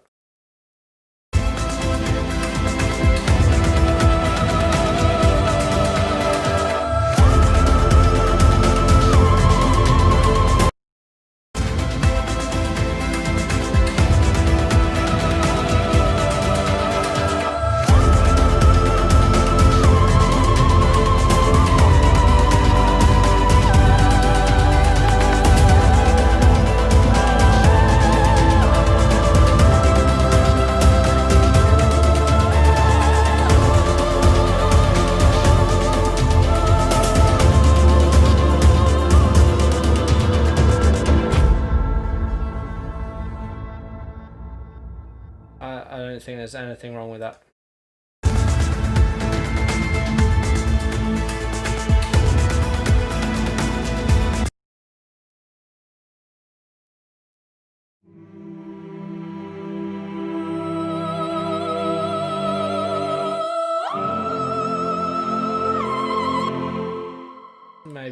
Maybe the choir shouldn't have that weird little cut in it. It doesn't really make any sense.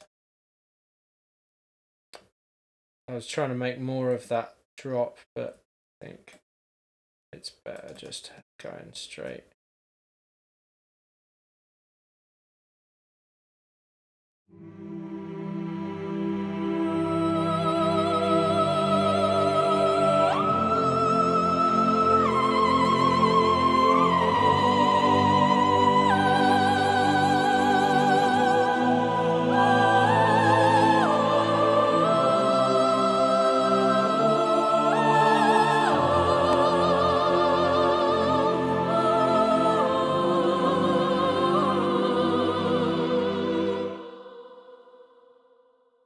I'm going to pull down that bottom octave. I don't think that's helping either.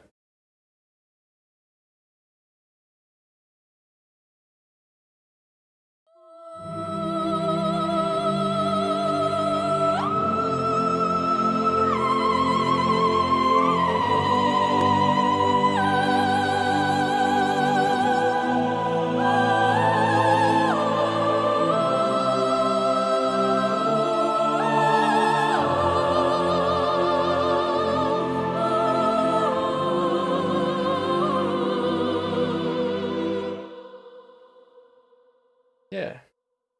Oh, what's this? Aperture swells. Right, that needs to be in strings. Just checking everything is sent to a bass. Unless it's muted, which that is. And those are. Cool.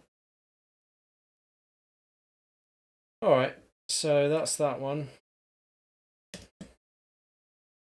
Let's move on.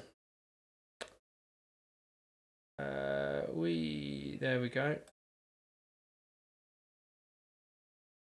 5 people watching, not a single one saying anything. I assume it's because you're so gripped by what I'm doing that you can't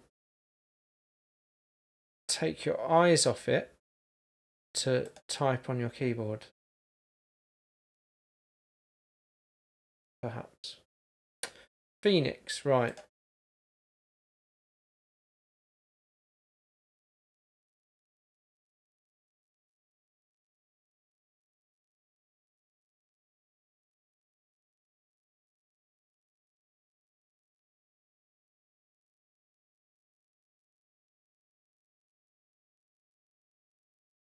Check. 1111. Yeah. You have to do that every time.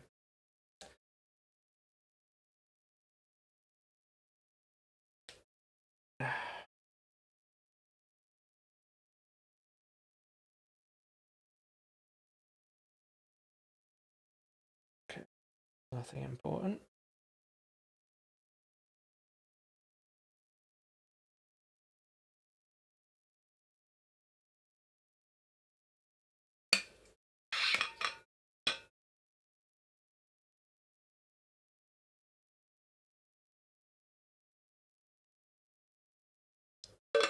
What's happened? Good old contact. That is one thing that could do with an update.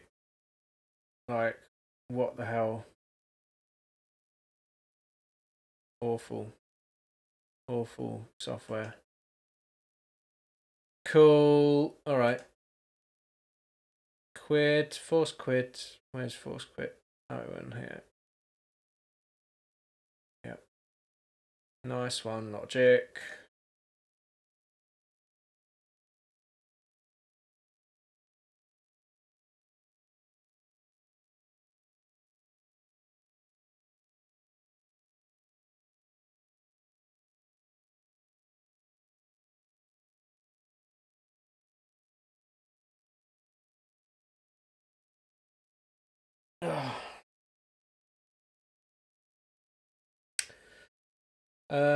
Quick ad break.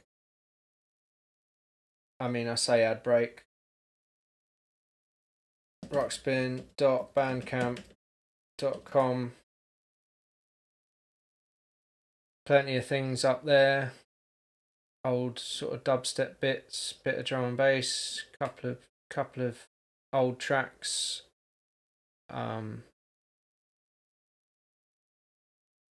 Plenty of bits to get your hands on. Rockspin.bandcamp.com. Check that out. I don't tend to run ads on Twitch other than whatever just gets played by default, just because I'm not streaming to make money. Streaming because I'm generous, I guess. Why am I streaming? I don't know. Because I figured some people might find it interesting.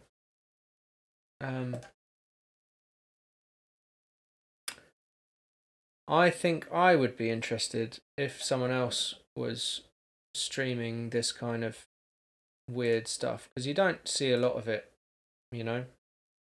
You see a lot of making fat beats and like that stuff, and like trap hi-hats. I'm using machine to make lots of glitches, but yeah, you don't really see a lot of like compositional stuff. Come on.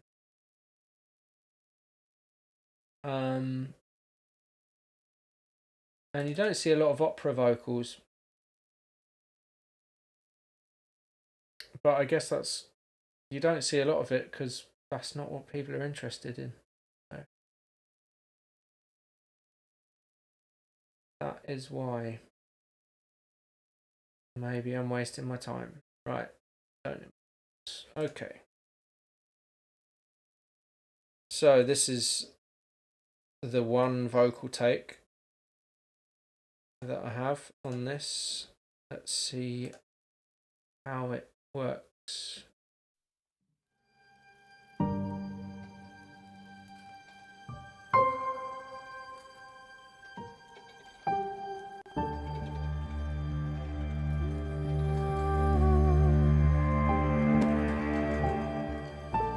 Actually, I'm going to mute it because someone's at the door.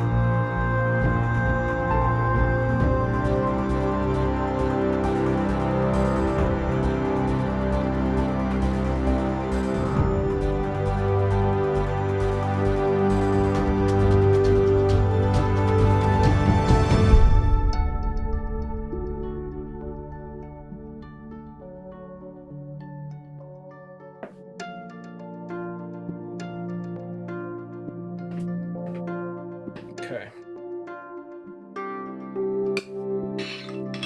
I think it's just you and me, Super Zero.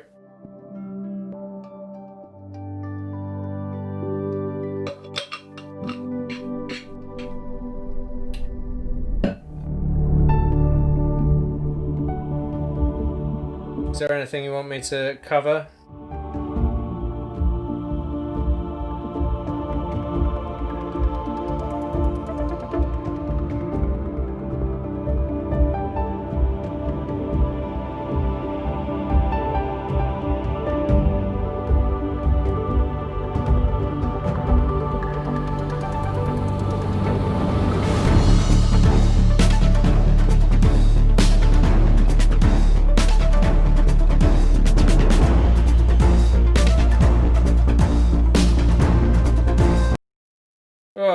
Oh, there it is. Okay, I'm just going to put a little plate on that drum kit as well, just because it was a little bit up front compared to everything else.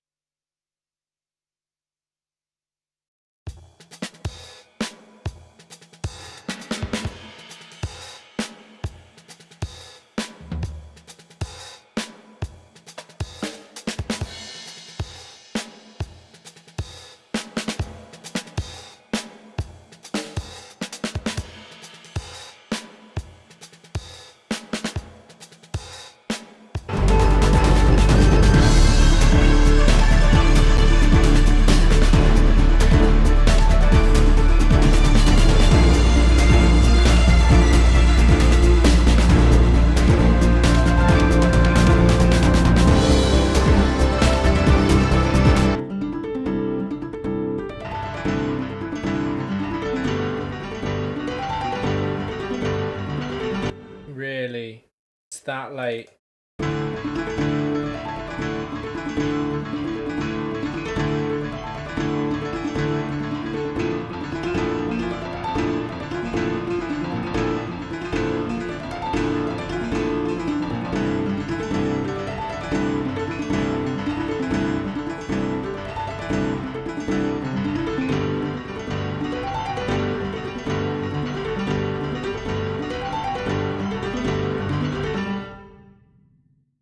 I mean, that's just not, it's just not in time.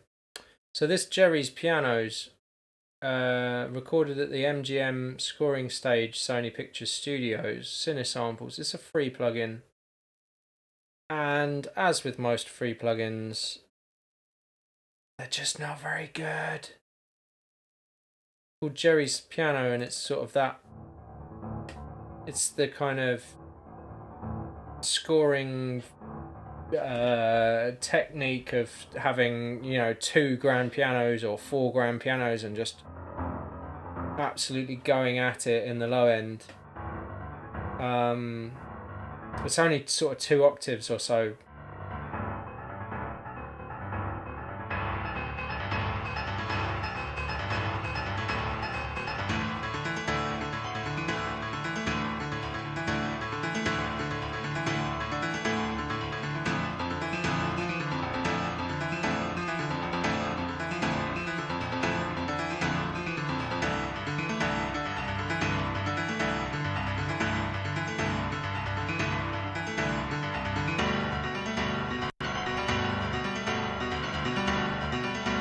So what I think I'll probably do is just bounce it. And then, as it all seems slightly late, and for some reason, if you want it from the piano perspective and not the audience perspective, it just pans to the left. I'm not really sure why. And then the audience is on the right. So I'm just going to do that and then just move it back slightly. So I can see where that is supposed to be. Yeah. Okay, so I think that's probably right. Let's do it to a click.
Cool. So now we've got these opera vocals to chop up. I'm just gonna do a basic channel strip, roll off the low end, stick a compressor on it.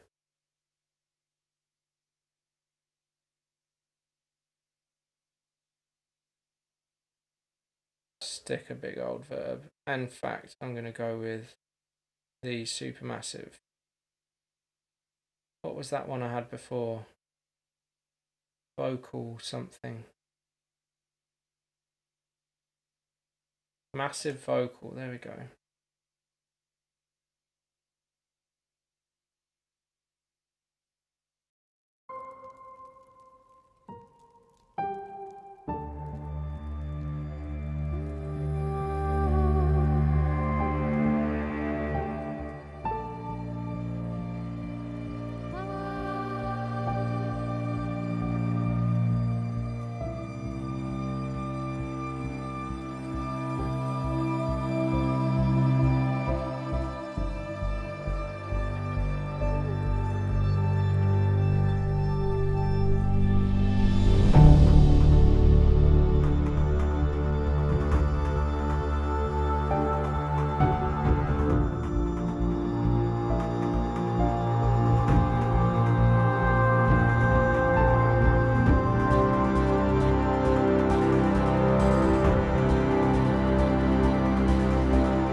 about that.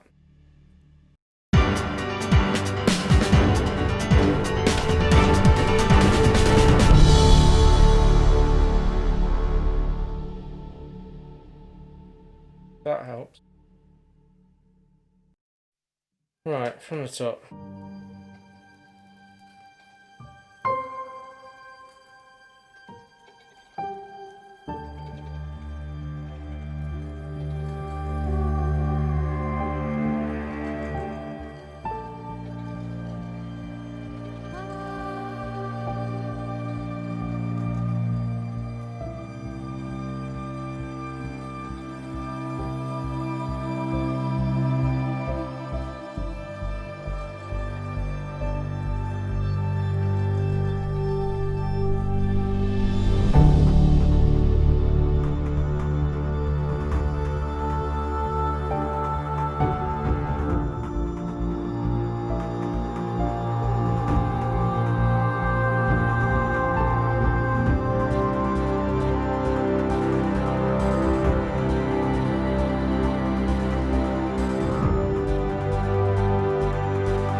Yeah, I think just the swells really.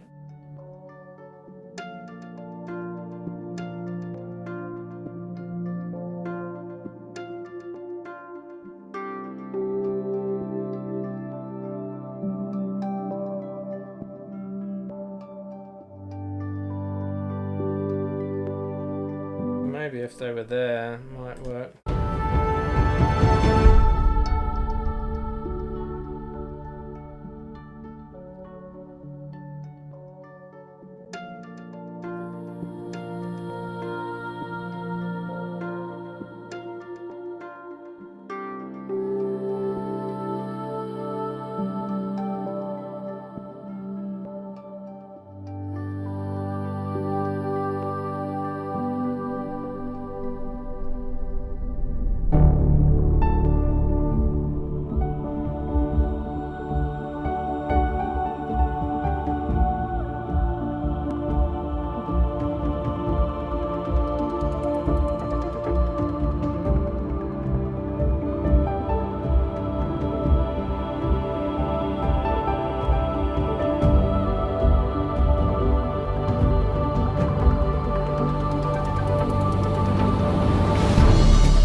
Yeah, I'm gonna do that.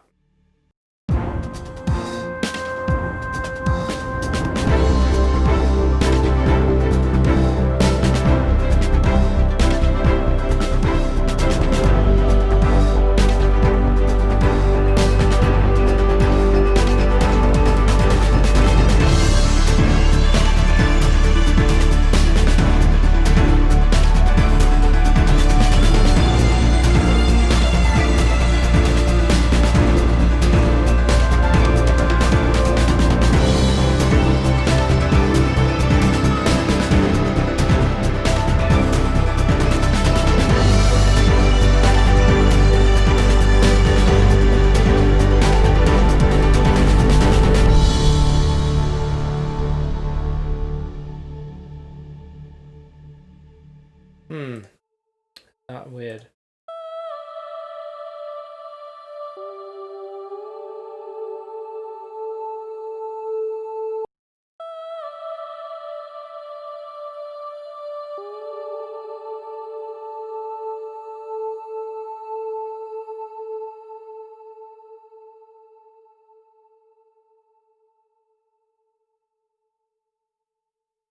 Yeah, I'll just do a fade out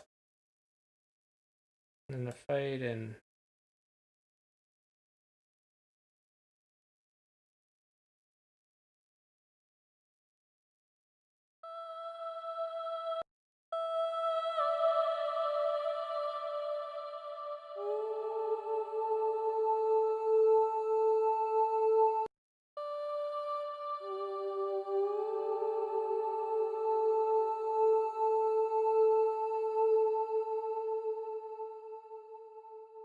All right.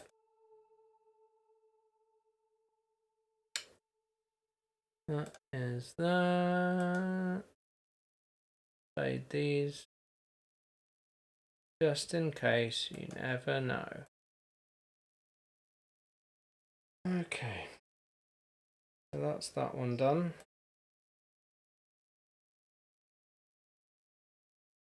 I don't know if there was another one that I wanted to work on. Let's have a look. Antagonist.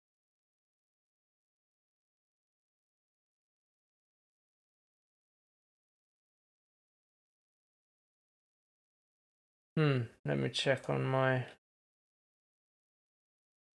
Did I get sent?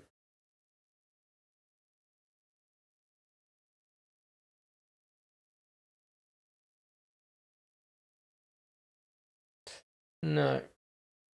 Didn't send me any others. Let's just check.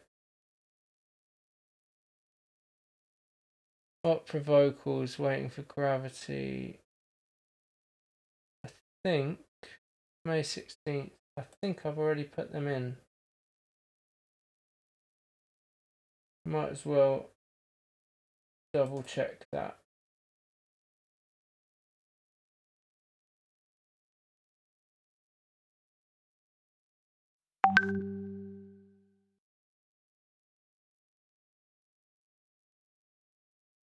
Check, check. Still there.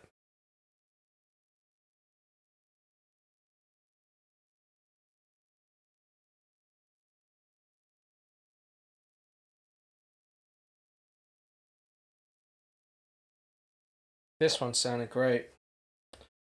Don't know, I might have already put the vocals in. Should probably have a list of jobs. But anyway, it is what it is.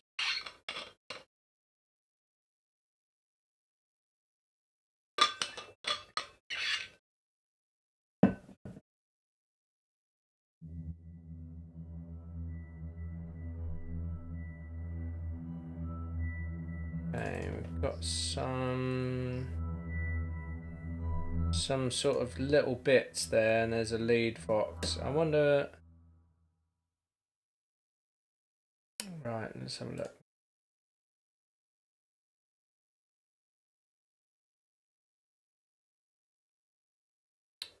Yeah, it looks like I've lead vox tune resolved. Yeah, that's all in. Well, I'll play it anyway.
Yeah, that's that one. Sounding pretty nice. The vocals, I mean, look at that dynamic. That is insane. But anyway, so that's all been done. Surveillance drone I was looking at. Antagonist is done. Yeah. High crimes. Let's have a look at this. I was going to do a bit of production work on this. I didn't really fully get into it. I think it was because I was missing. I think the old stems were like phasing and stuff, so we kind of gave up on it. But I've got new stems now, so is this the phasey stem or the non-phasey stem?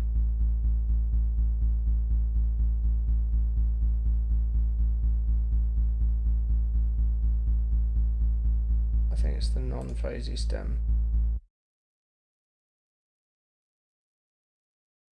Just check.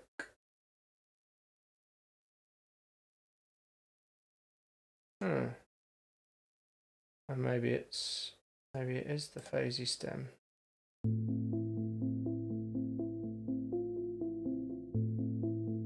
No, it's fine.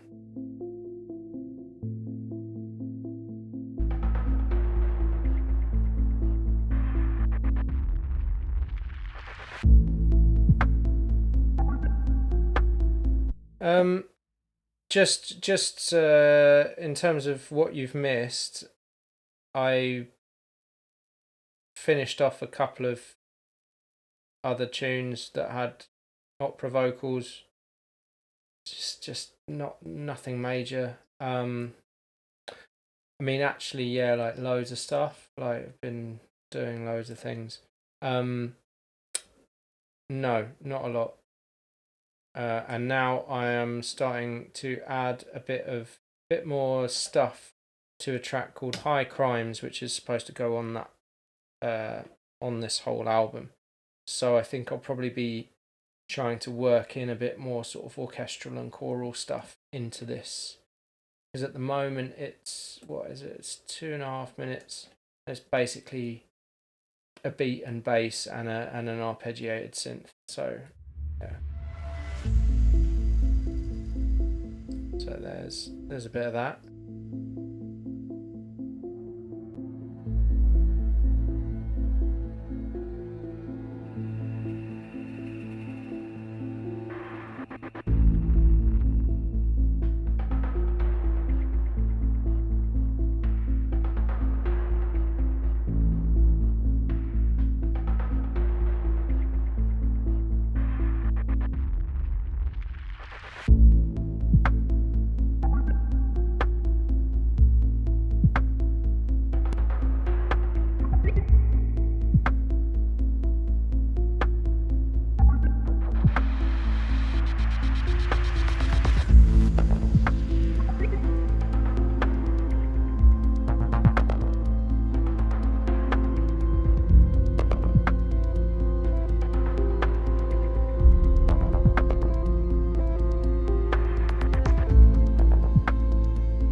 Okay, I want to do a couple of little Submo style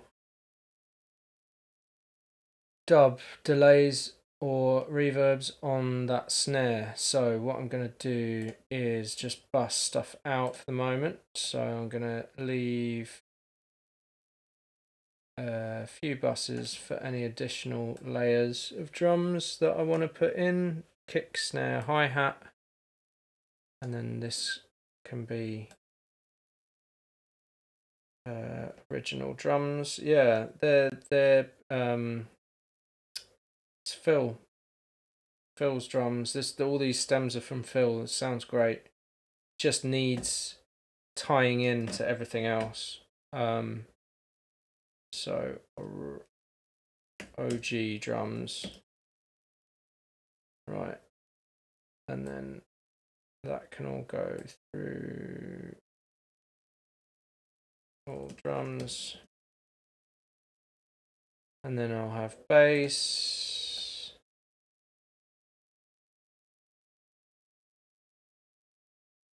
In fact, I'll put sub, and then this one could probably go to mids, but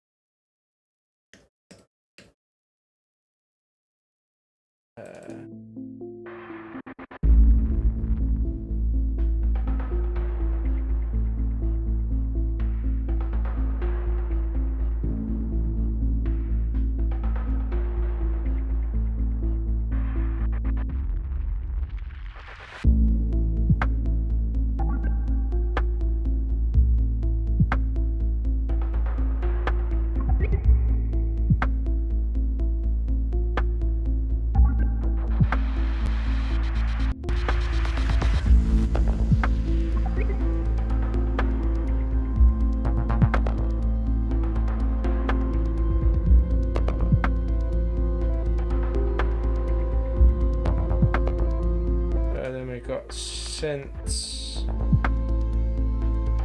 pads, synths, then pads, then strings,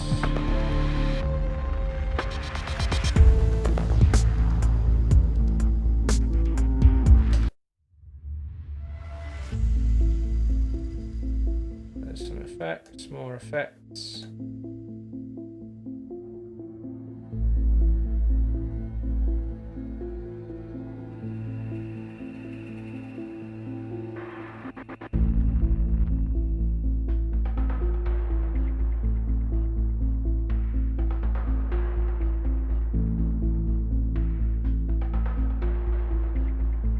Okay, and then I'll put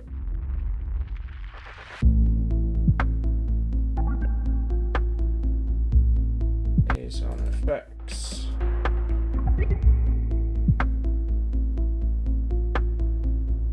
I'm gonna have ascend.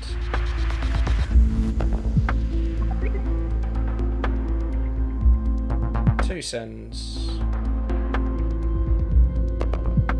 This will be my delay. This will be my verb. And I'm gonna set up two little things on this. So control surfaces, no. Click on that, then click on control surfaces, line, learner. Should be, maybe if I move it, then it's, no.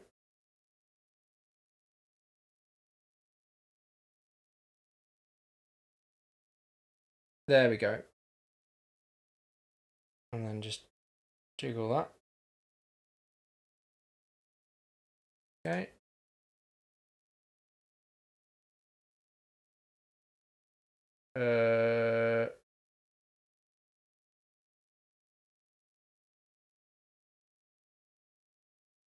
I mean, that was a completely different project. Why is it?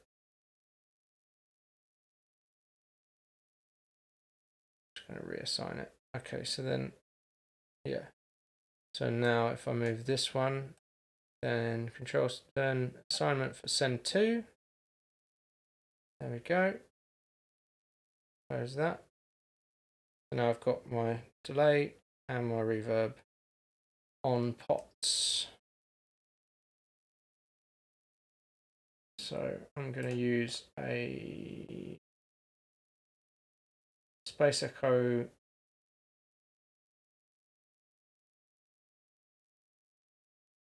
wet only, stereo on. do old.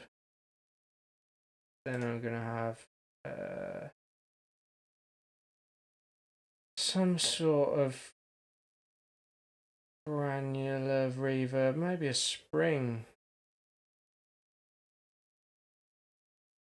Maybe a spring. Long. Take the noise off. Area width wide. Bit of that.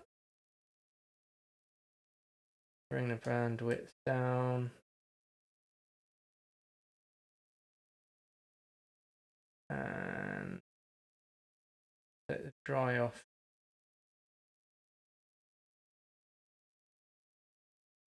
Okay. Give it that. Right. Stereo. Yes. Right.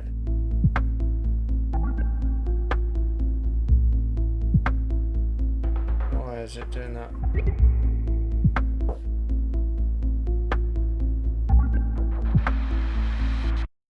It's not doing anything. Okay, so this delay is all messed up.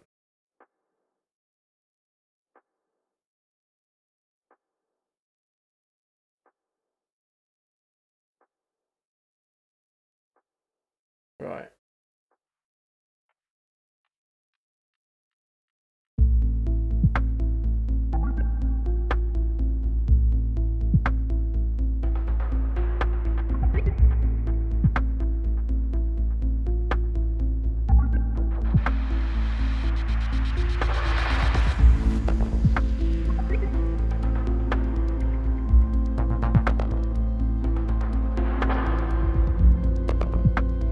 Okay, so that spring, I don't think the springs is going to be a good enough reverb.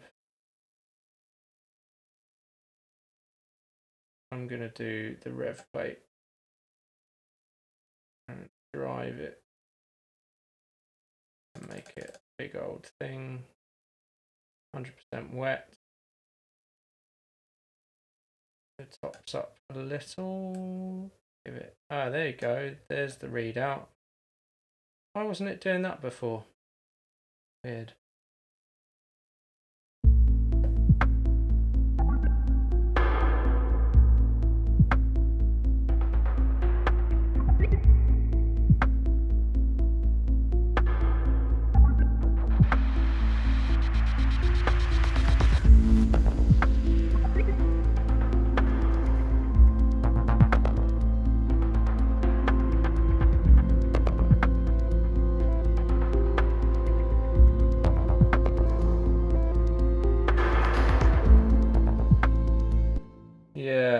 Yeah, maybe I should do that instead. Just have one for the reverb and one for the...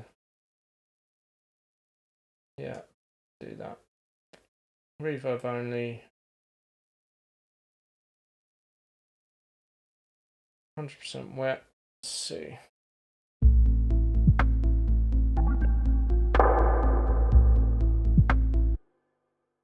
It's a bit mono. Not sure why it's...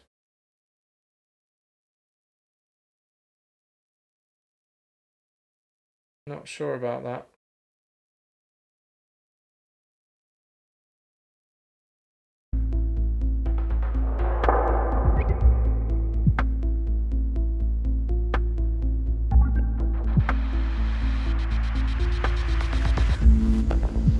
Maybe 2 reverbs.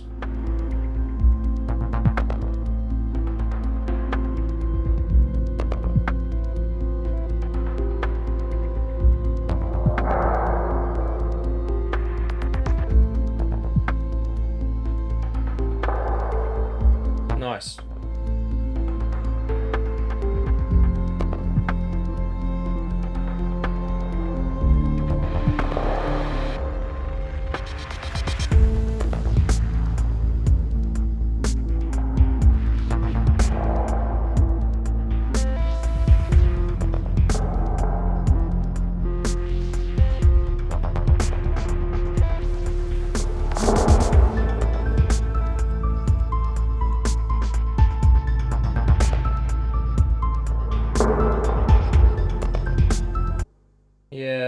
Yeah, I think this isn't.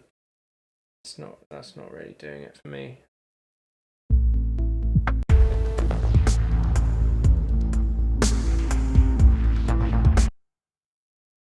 Yeah. No. Let's just go back to the 140.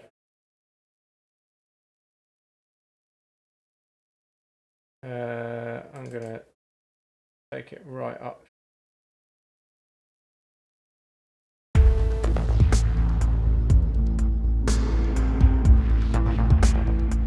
Yeah.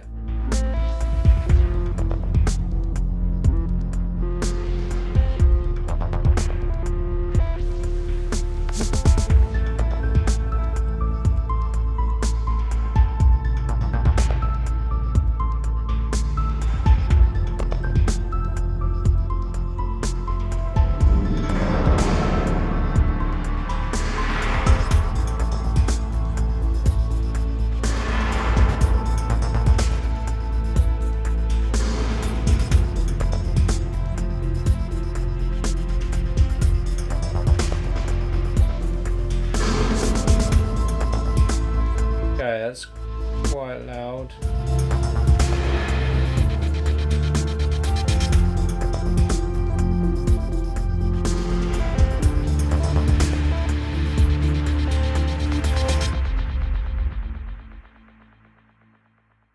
I really like the stereo sort of delay of the the stereo of the delay. But yeah, I'll just automate this.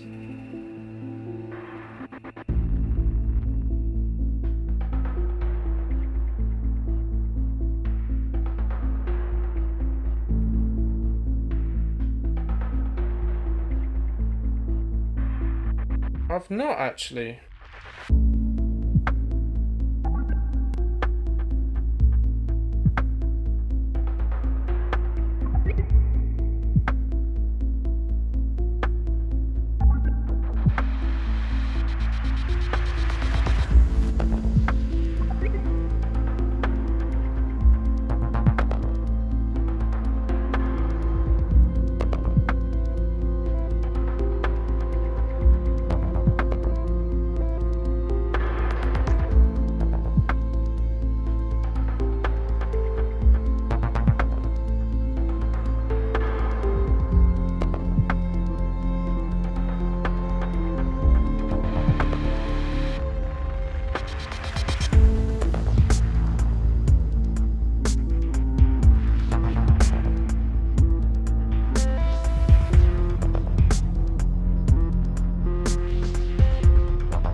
Cool. Okay. Read. Yeah, I think it's that I'm having to sort of preempt everything because Logic just doesn't seem to want to read anything at the time that you're doing it. As far as that delay goes, let's have a look. Arturia. No, I don't have it. But yeah, I mean, I've got the UAD one, which is pretty classic. This Galaxy Tape Echo is pretty close to the original. It has the same sort of saturation, whatever, but it doesn't do that nice stereo spread that you get on this outer space. I mean, I could do it afterwards, but yeah, the audio thing outer space just seems to have a lot more options. So anyway,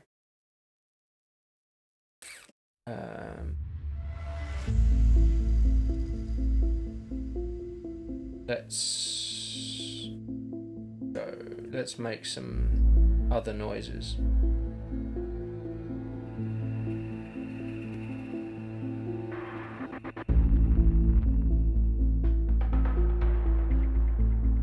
I think the labs is going to be useful.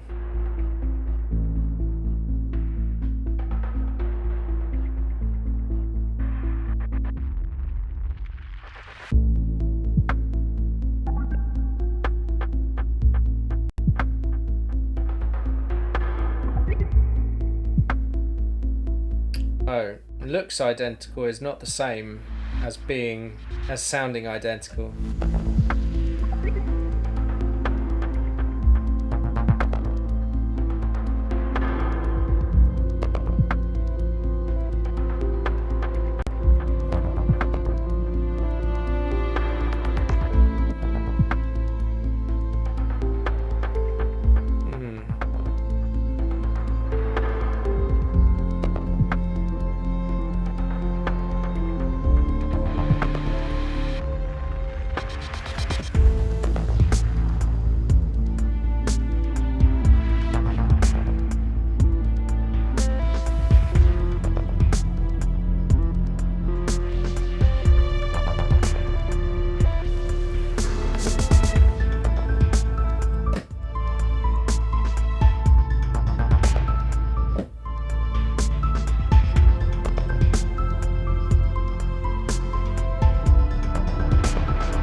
Okay. That's quite a nice little theme.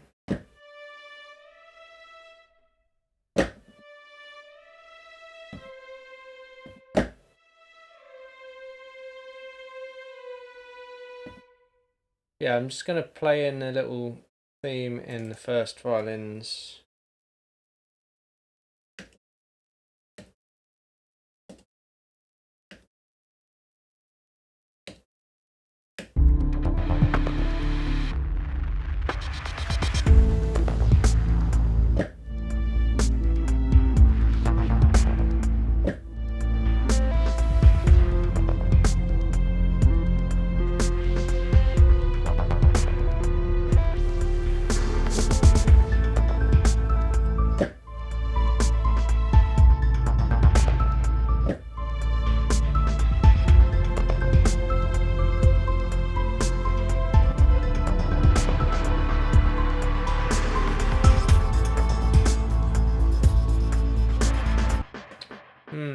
Yeah, something like that.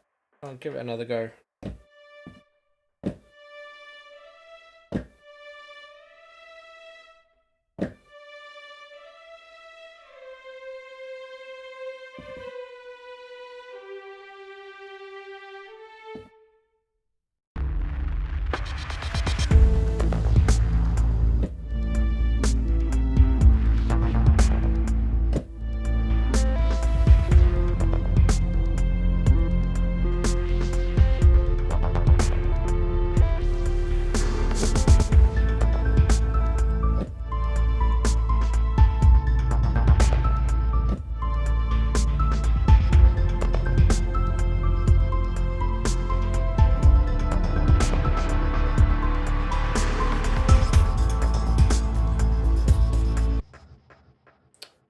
Cool. So, just getting those legato notes in.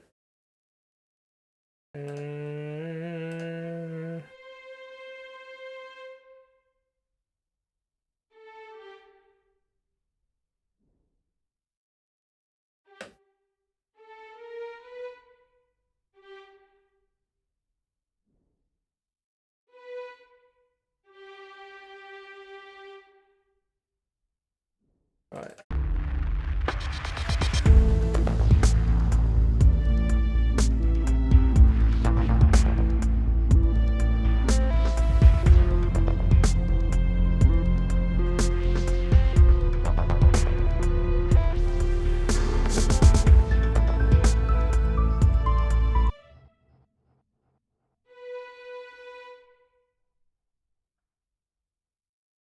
Okay.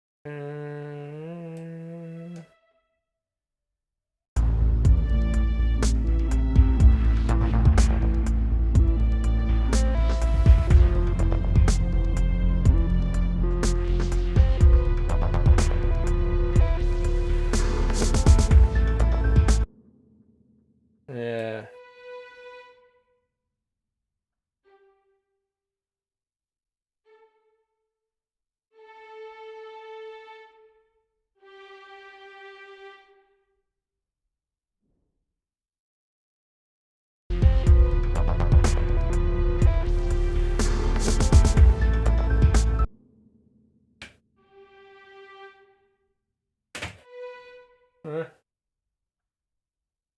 Yeah.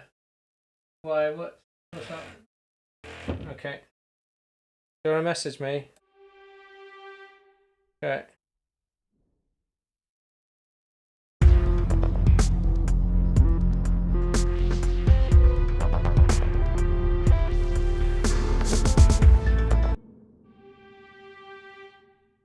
Yeah, I think there.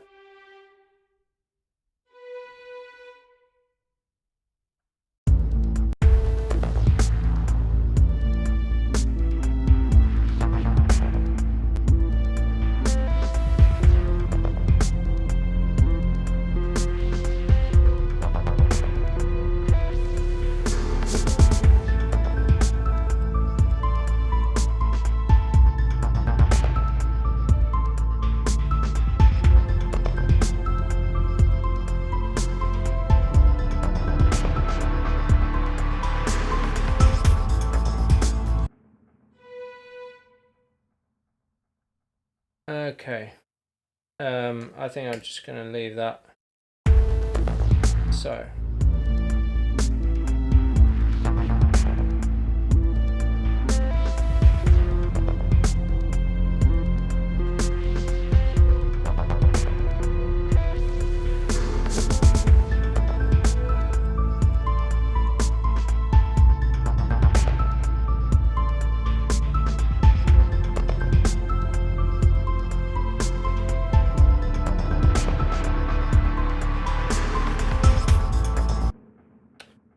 Okay, there's the first violin. Now, second violin. Basically just wanted to do thirds, so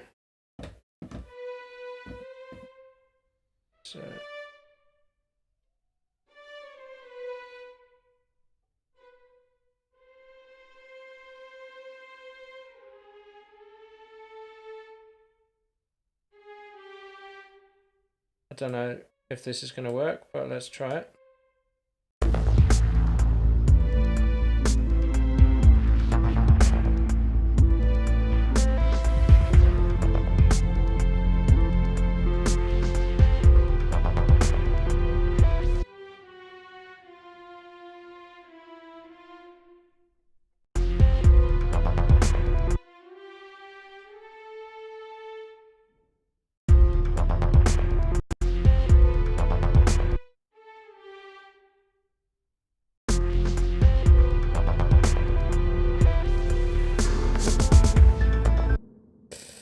Not sure if that is the right note, but anyway, this needs to be second violin. You can only do one line at a time with the legato patch, which is fine. You just have to know what you're doing, and you can't just play block chords in, which is slightly difficult, but that's fine. I'm going to take all of the dynamics off for the moment.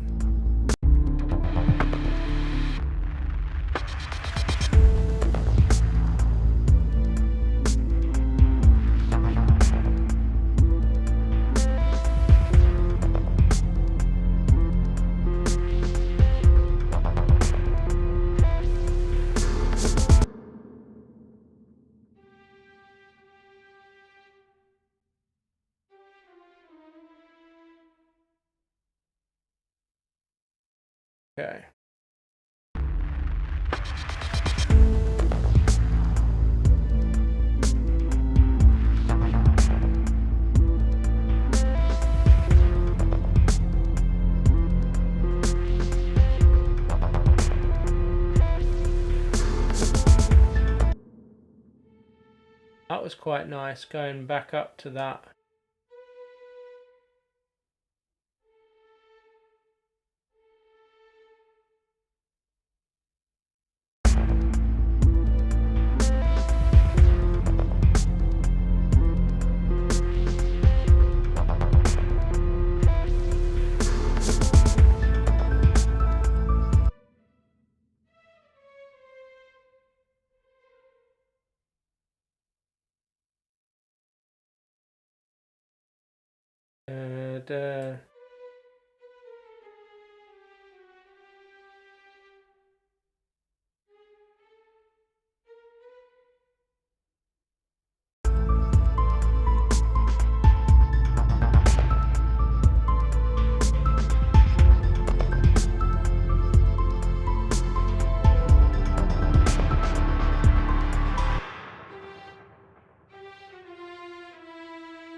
Okay. Viola.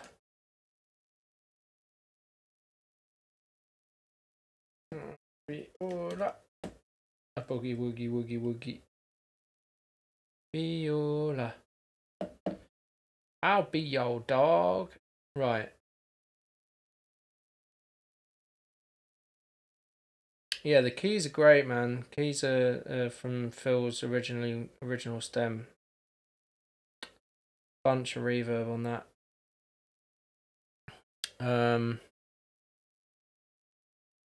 Okay, I'm just gonna record a bit of movement in the strings.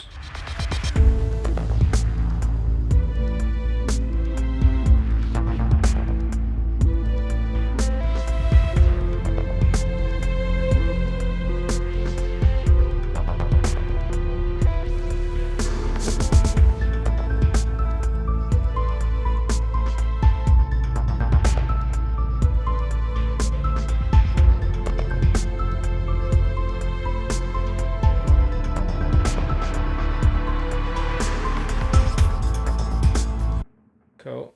Next one.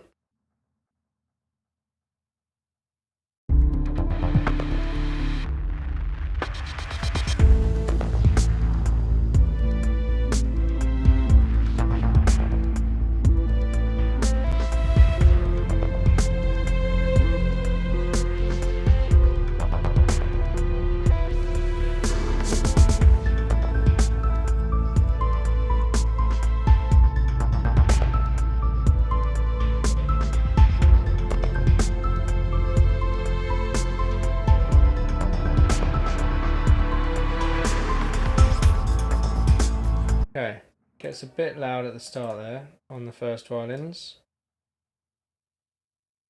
You better chill your ass out, boys.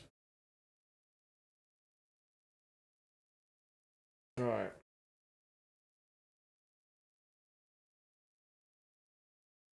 Okay.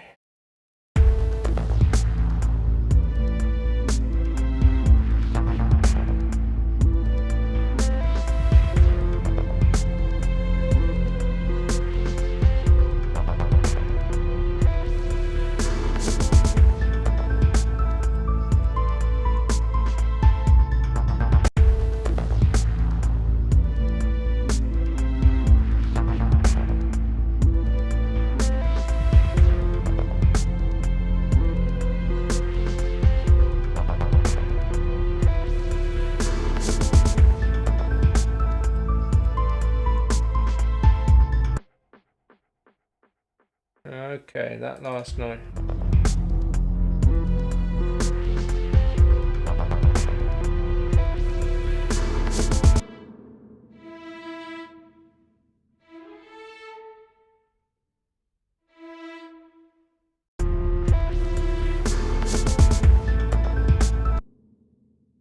Nice one, mate. Yeah, I'll be back on. I'm doing Thursday. I'm doing a session with Anik and then Friday with Ruth Royal again. So yeah, I will catch you then. Meantime, I'm gonna. Oops. Already put in the viola. Right, let's do that.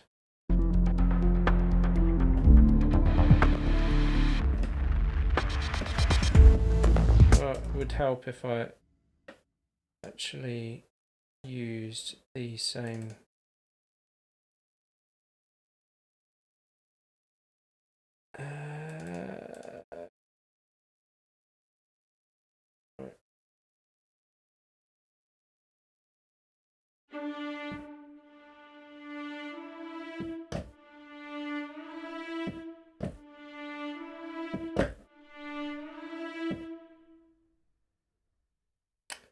Right.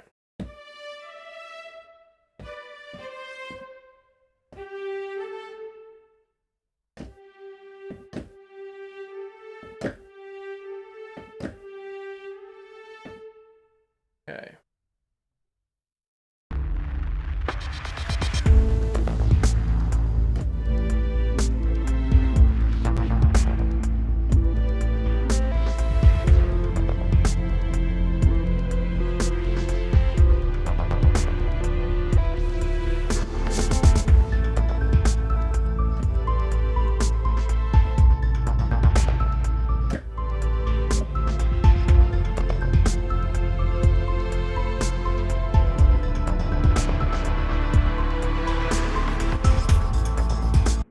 Yeah, I think the viola could be better.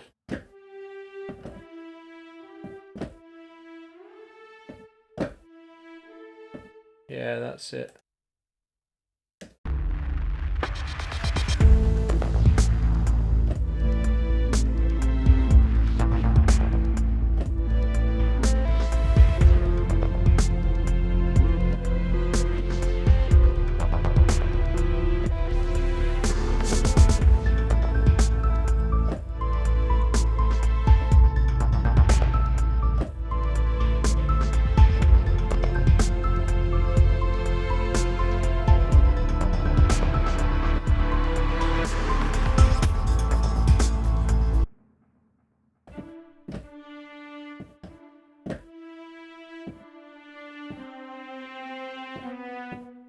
I think it should be that instead.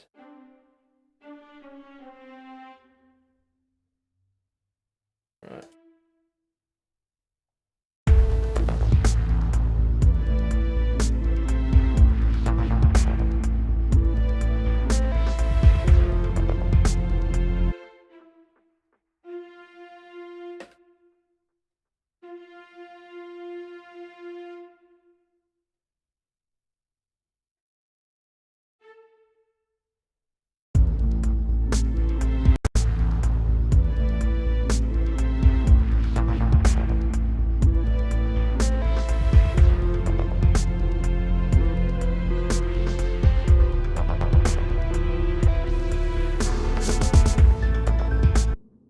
Hmm.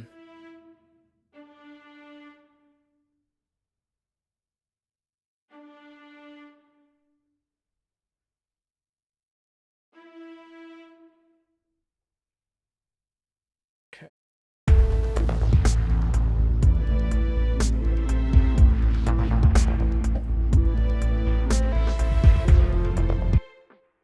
Doesn't seem to be gliding as well.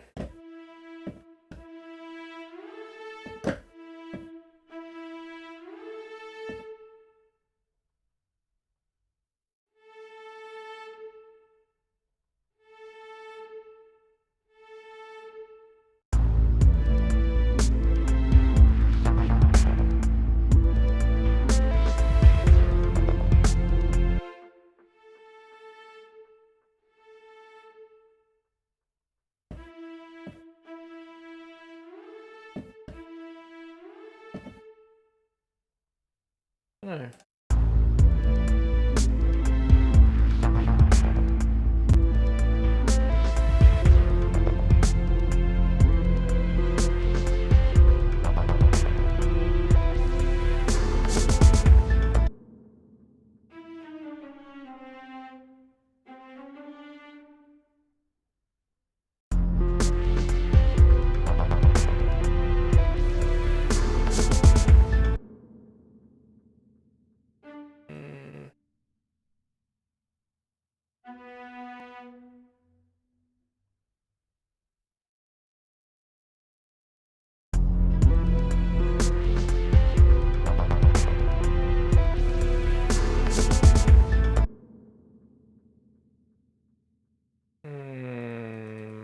prefer it how it was.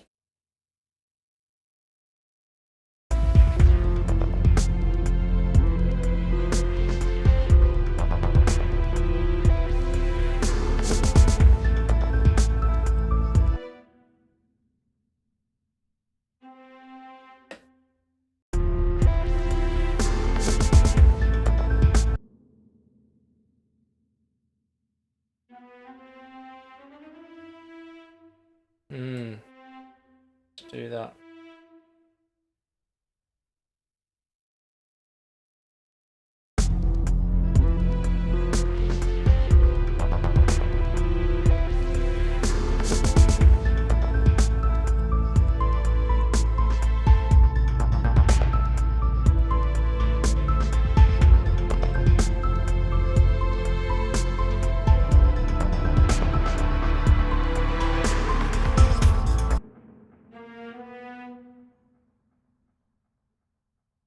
Okay.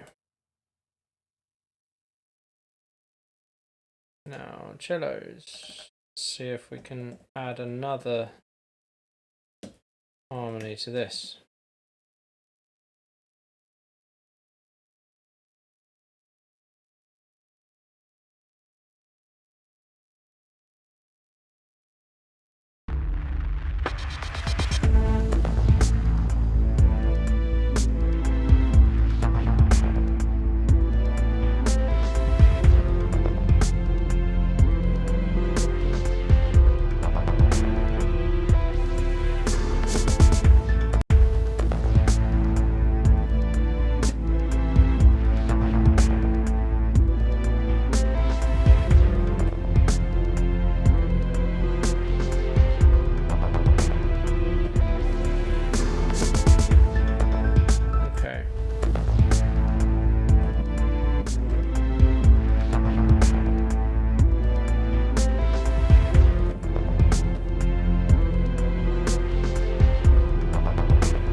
Right, just going to go around on that loop for a bit.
That's the one.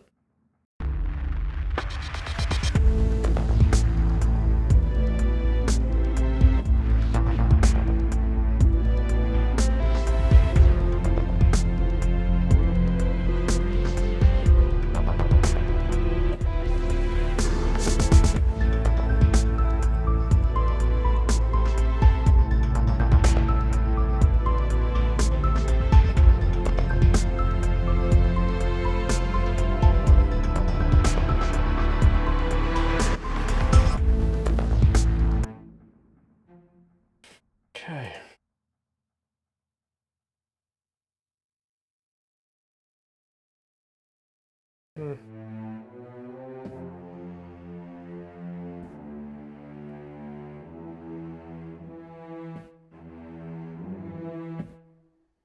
It's the one.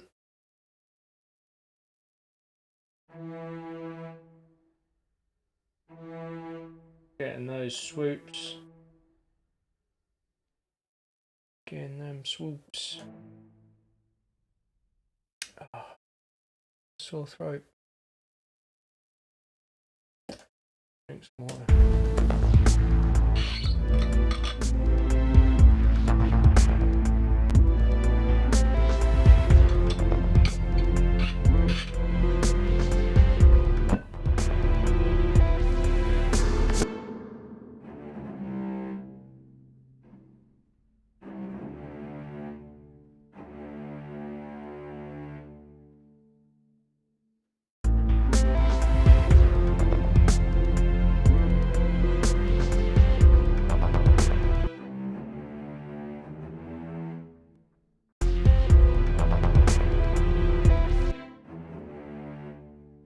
Why is there an E in that part?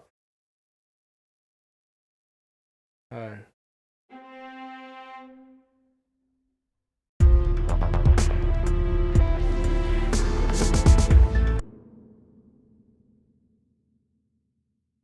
It should be.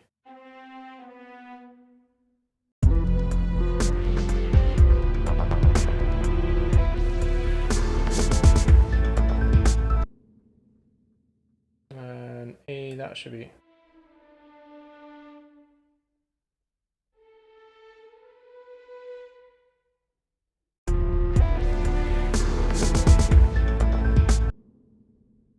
Okay, that now we're cooking.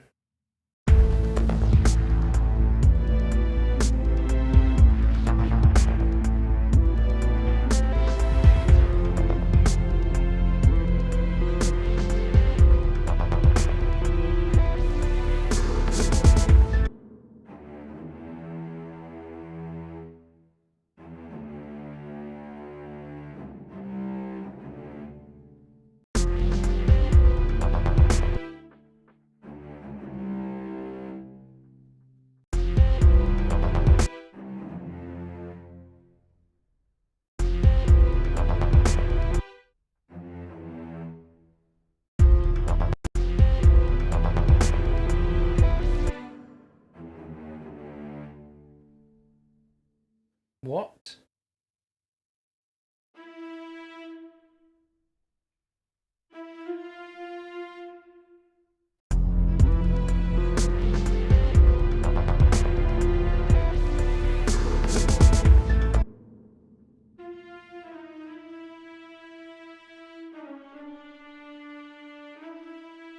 That's going to be an E, then everything else needs to be correct.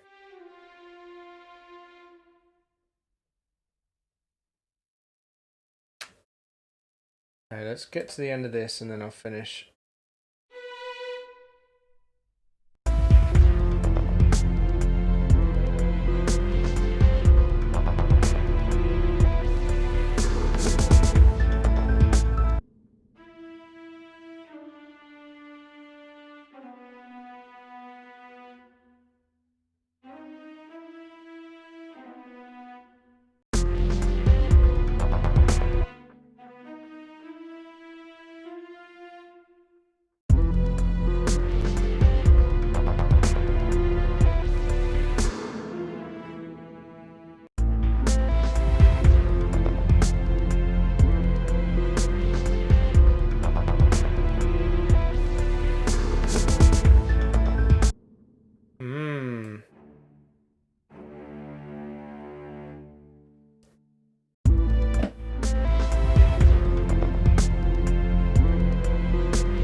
Sliding.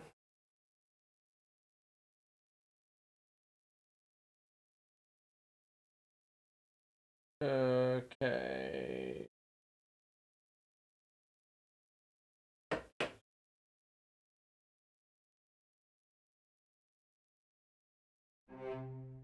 Well,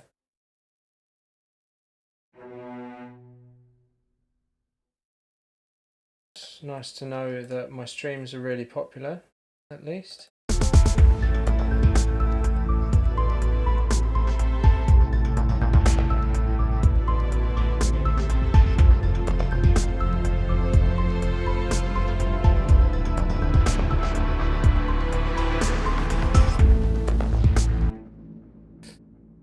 Cool. So that's that section. We can listen to it on its own.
Something like that.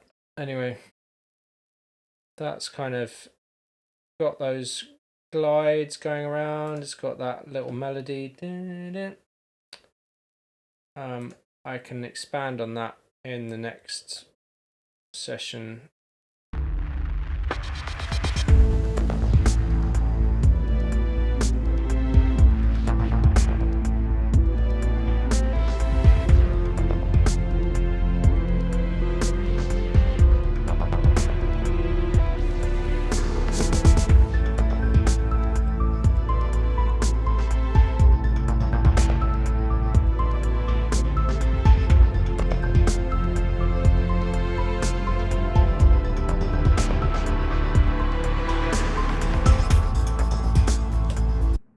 So yeah, thanks for watching, thanks for listening.